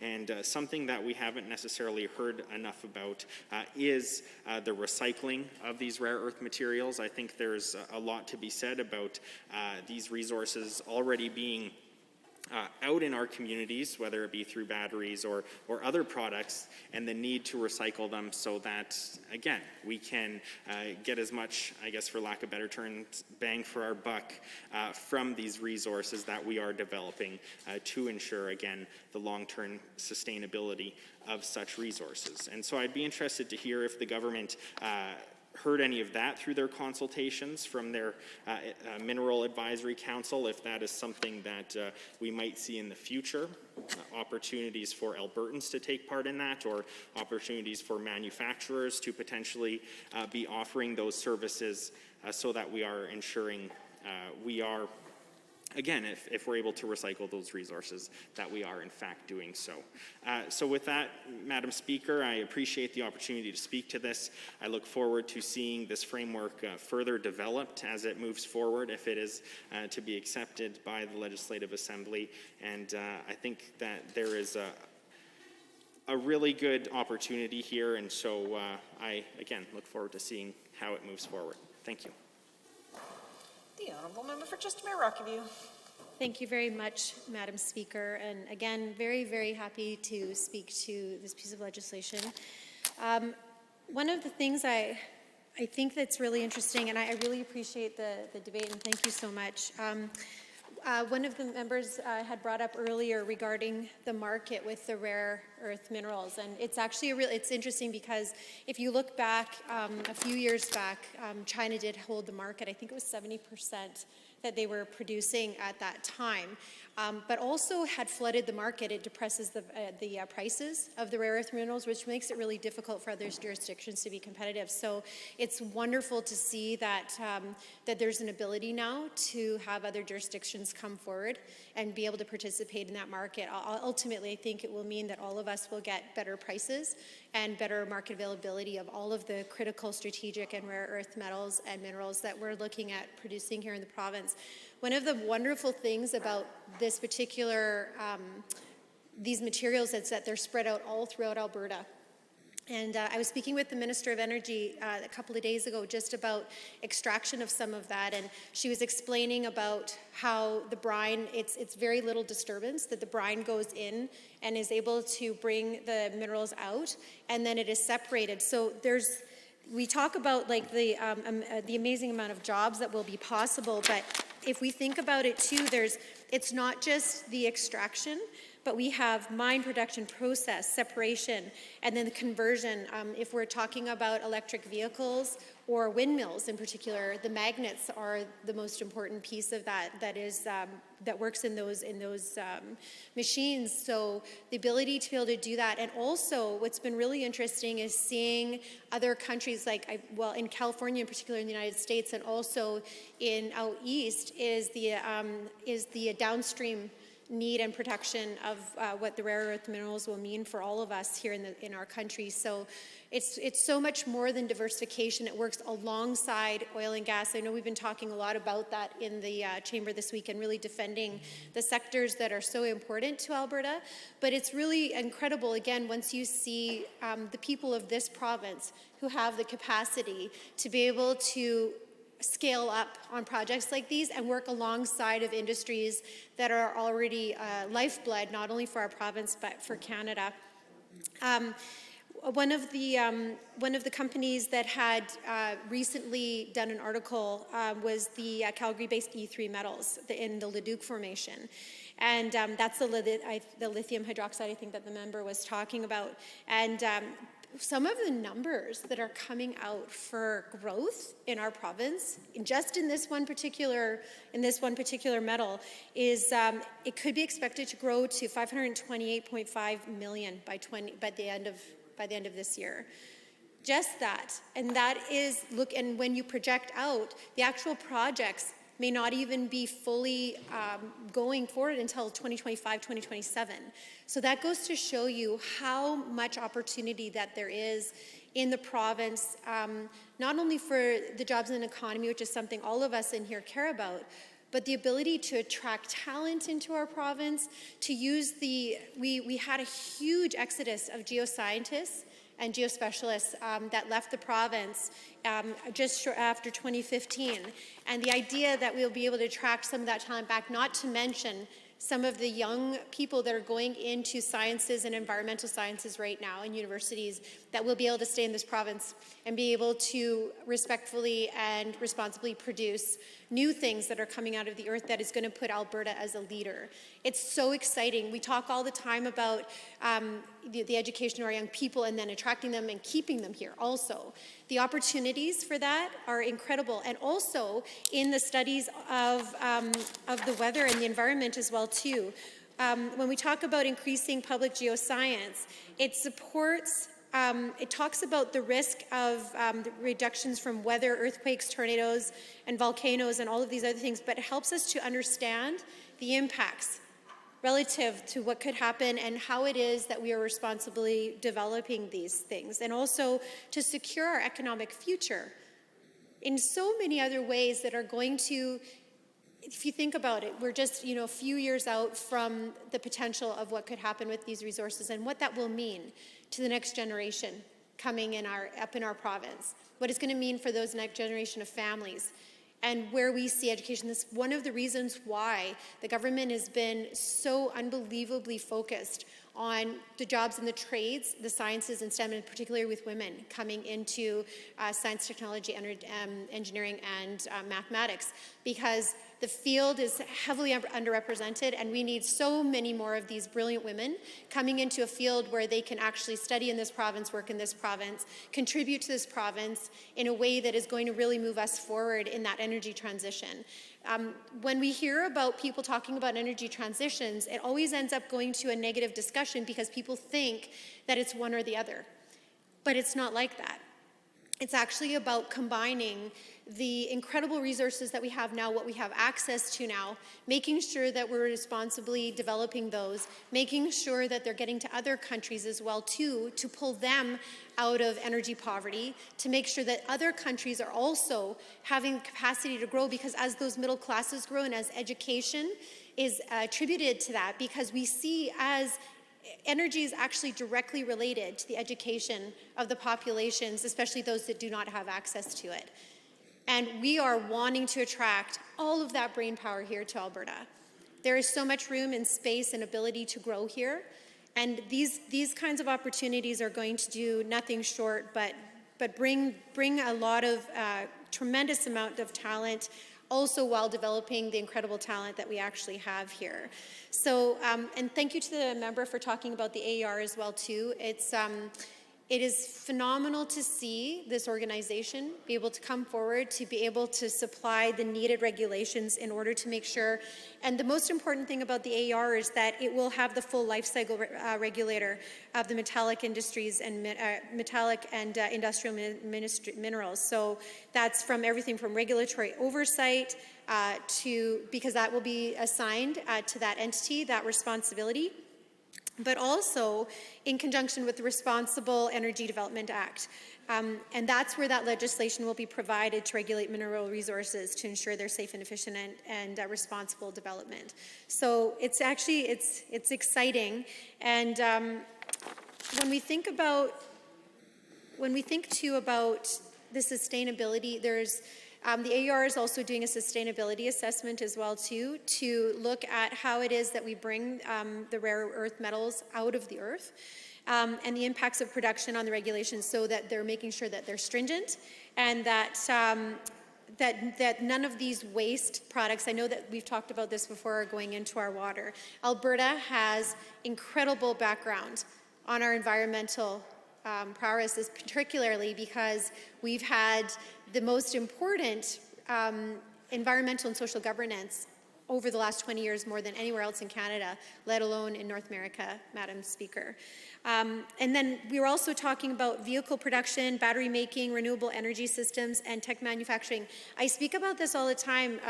I have a lot of solar panels on my house, and many of the times what I've spoken about is that we had to order them from another country. They were shipped across the ocean from another country. We had them put on our house. We had to facilitate the infrastructure in order to hold up those solar panels. But in the next 10 to 15 years, Madam Speaker, where are they going to go?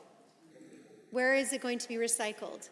Where is that environmental return on the investment? What are we going to do with that? And so the opportunities of recycling, in fact, I believe it was in 2019 or 2018 in Quebec, in Montreal, actually, there's a producer there that was looking at how to recycle and how to be able to reuse some of these materials. So there's humongous opportunities in that as well, too.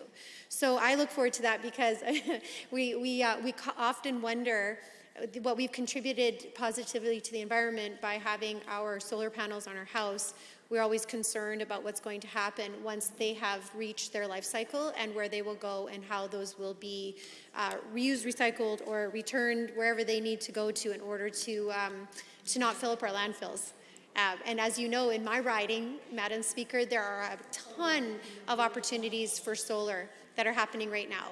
So these are going to be interesting discussions that we have going forward to see not only how do we build the infrastructure, Madam Speaker, but what we're going to do post-usage with all of those materials. So I want to just say thank you so much for the opportunity to speak and to use my colleagues' words about unlocking this resource.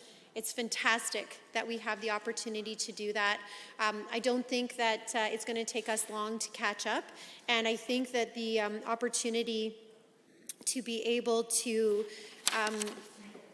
create the jobs and the economy and be able to work in step with the environment is going to be a beautiful opportunity, and I can't wait to see the kind of investments that are going to come into the province as a result of this. So thank you, Madam Speaker, for the opportunity. The honourable member for Sherwood Park. Thank you, Madam Speaker. It's an honor to rise to speak to this bill, and I'm really enjoying seeing the unanimity, the support for this bill across the aisle and here on the government side. This is absolutely amazing because this is a good bill, well thought out with the background, of course, with the mineral strategy and the action plan as well. So I am pleased to rise as the member of Sherwood Park to speak in support of Bill 82 as well, Madam Speaker, the Mineral Resource Development Act. In my time that I have to speak, I want to just first talk about from an overview perspective of how this is the right time to be putting this bill to the legislature in third reading now and to be voting. I urge all members to vote to support it because Alberta, Madam Speaker, has been built through vision, visionary leaders, visionary business people, entrepreneurs, and frankly politicians who have graced this chamber over 116 years. When you look back at Alberta's history from Premiers Haltain all the way through to Klein, for example, the prosperity we enjoy today, it is due to us standing on the shoulders of such people across Alberta, but also notable premiers, Madam Speaker. So Premiers Haltain through Premier Brownlee had visions for railways to unite Alberta and, of course, Alberta with the rest of Canada. And Premier Ernest Manning had a vision for energy infrastructure, and we all have prospered from those visions. And of course, Premier Lougheed had a vision for developing the oil sands, and that really paid amazing dividends and is central to our prosperity today.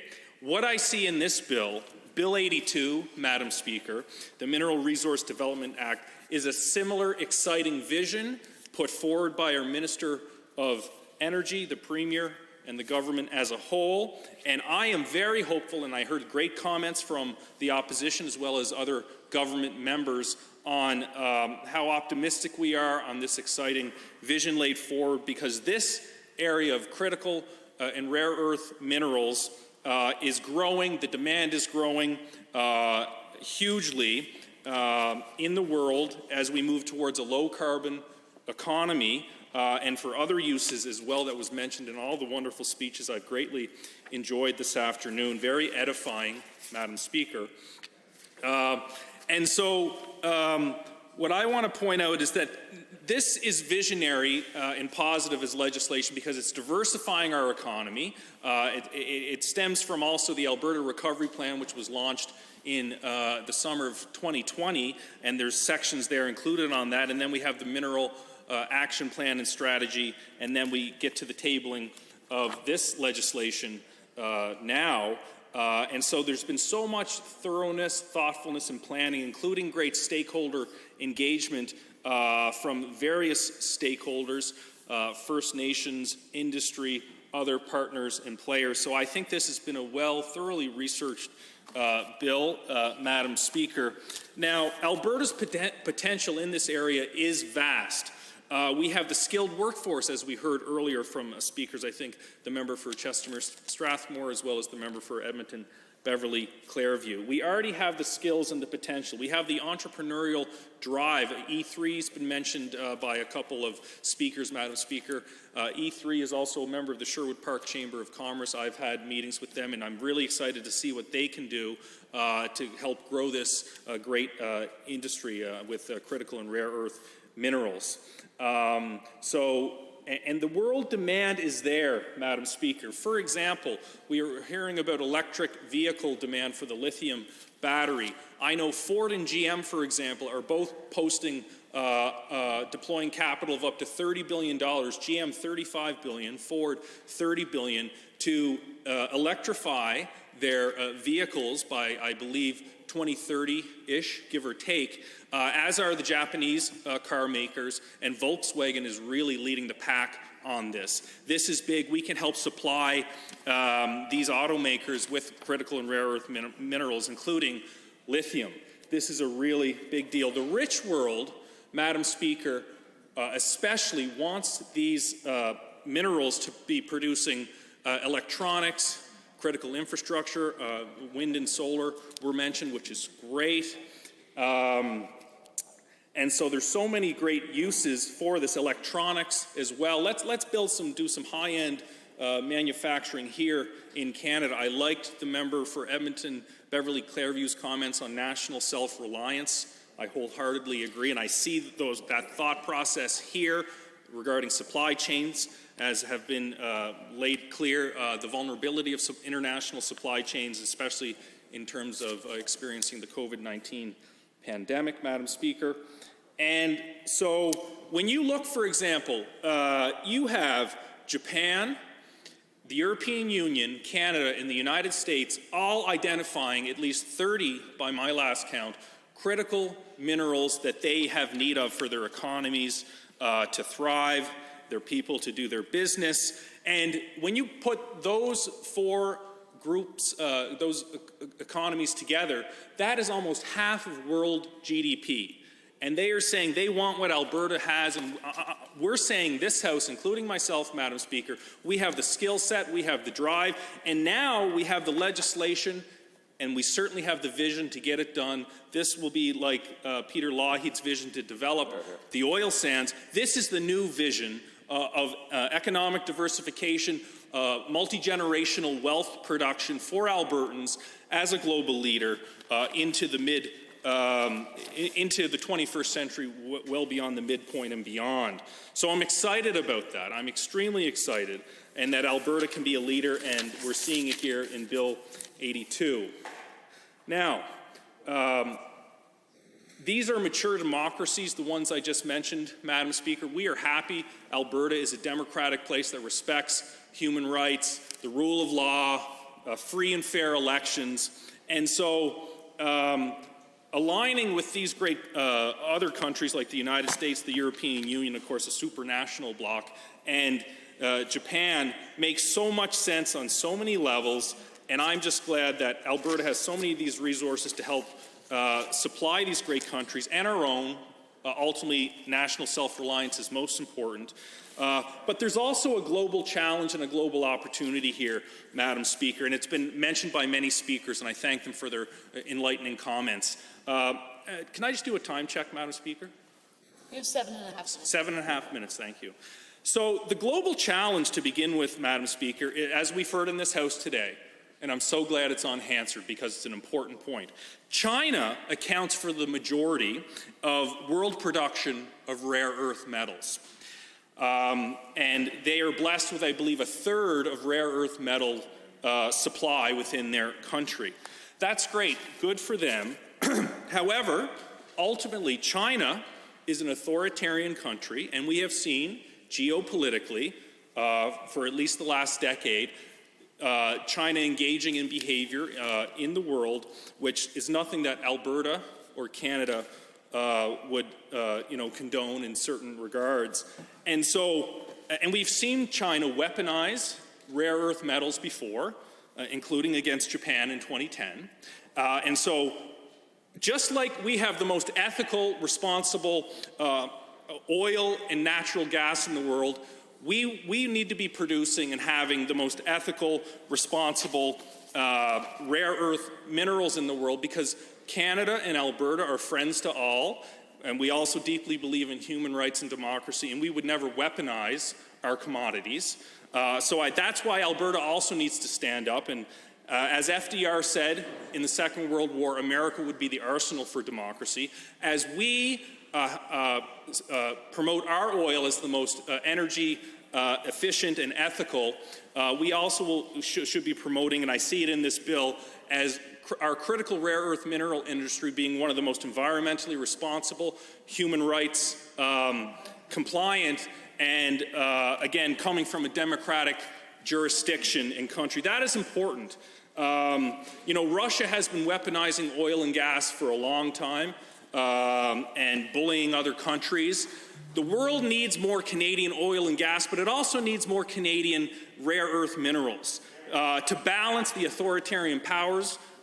Geopolitically speaking, Madam Speaker, we need that. So I thank the comments I heard earlier on those points. That is a concern. We need to balance the global supply of critical and rare earth minerals, including for the democratic world, those who believe in human rights, freedoms, and free and fair elections, and to never, ever, ever weaponize resources for political or geopolitical purposes. Alberta, Canada, we don't do that. We don't believe in that. Also, cobalt, it was mentioned earlier, I believe, from the member for Edmonton West Henday, and I greatly appreciated his comments. A lot of cobalt that is produced now, I believe, comes out of Central Africa, Madam Speaker, in the Congo. And of course, human rights and labor environmental record there are concerns where here we have a stellar environmental, human rights, and labor record in Alberta, in Canada. So rather than countries and companies engaging in business where the minerals come from conflict jurisdictions, or as I was saying previously with regard to China, authoritarian jurisdictions, the world needs more Alberta, more Canadian rare earth minerals, and this visionary strategy and the legislation itself, which clarifies the regulatory framework, which is really important because, as I understand it, there was earlier, before this, one of the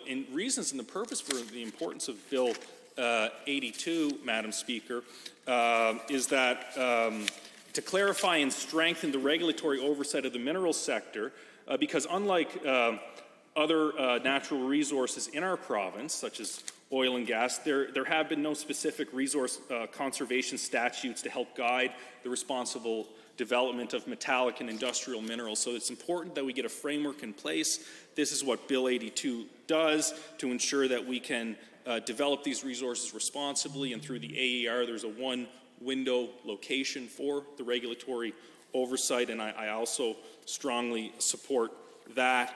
So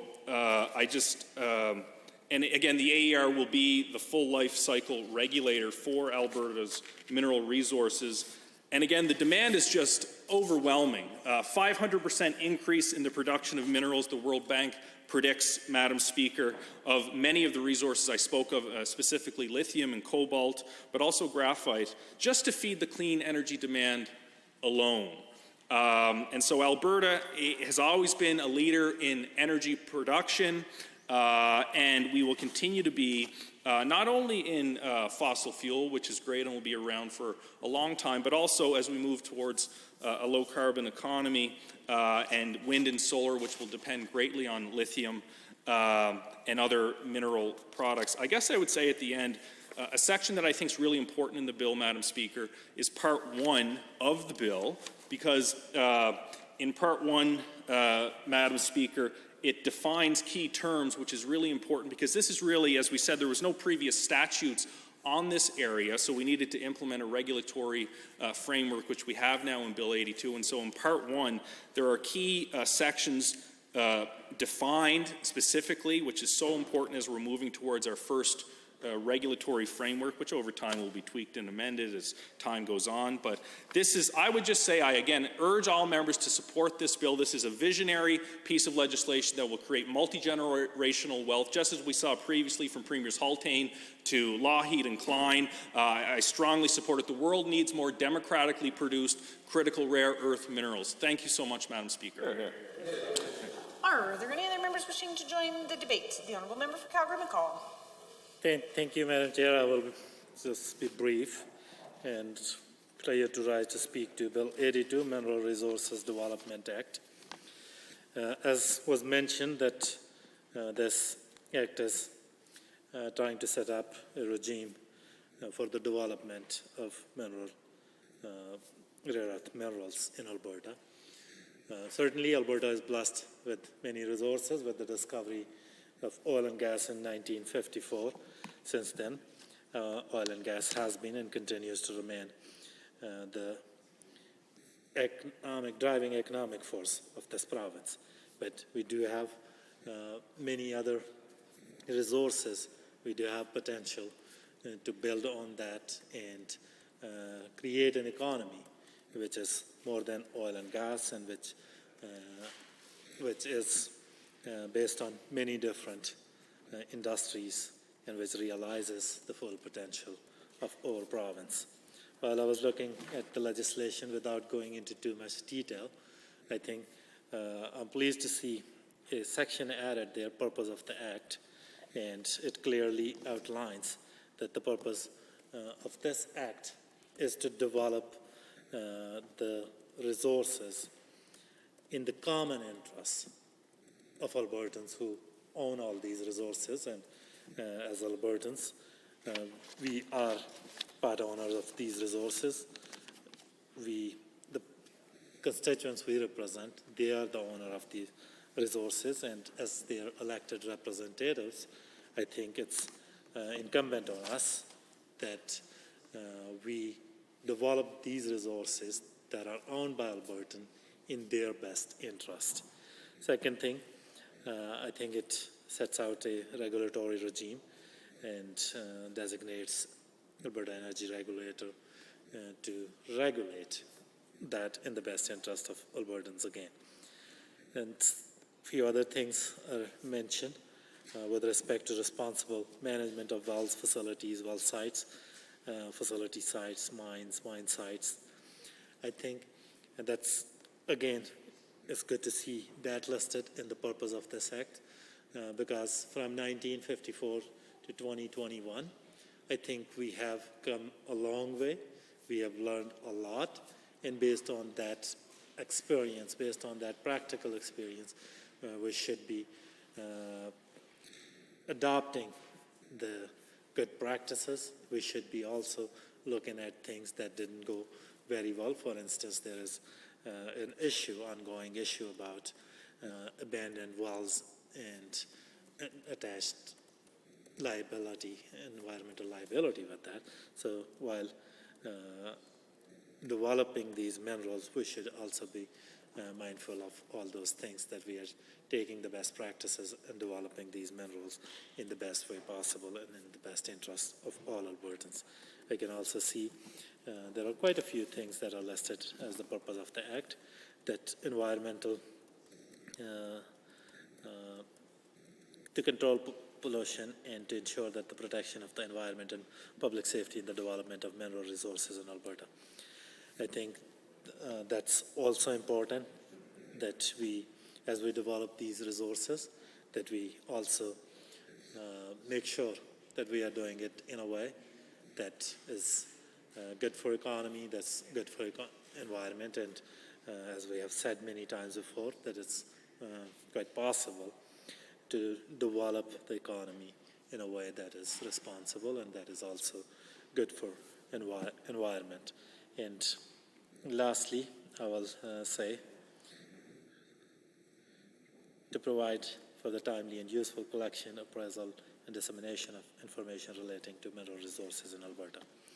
So I think, without getting into the nitty-gritty details of all the sections, the purpose outlined by this Act is very clear, that these resources are owned by Albertans, and it clearly states that they need to be developed in the best interest of Albertans, and there need to be an efficient management of these wells, these resources, that is the regulatory regime, and they need to be developed in a way that is good for economy and for the environment. If government tries to follow through on this, what they have listed in this Act, I think all Albertans will be better off for that. With that, I will take my seat and I will be voting in support of this bill. Thank you, Madam Speaker. Any other speakers to Bill 82? Seeing none, would the honourable member for Spruce Grove Stony Plain like to close debate? Waive. Honourable members, third reading of Bill 82, the Mineral Resource Development Act, has been moved in third reading. All those in favor, please say aye. Aye. Any opposed, please say no. That is carried. Bill 82, Mineral Resource Development Act, is now read a third time.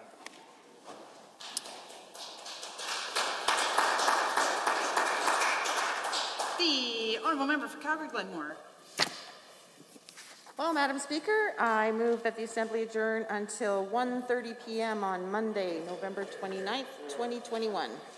Having heard that motion, all those in favor, please say aye. Aye. Any opposed, please say no. So carried. The House stands adjourned till Monday at 1:30.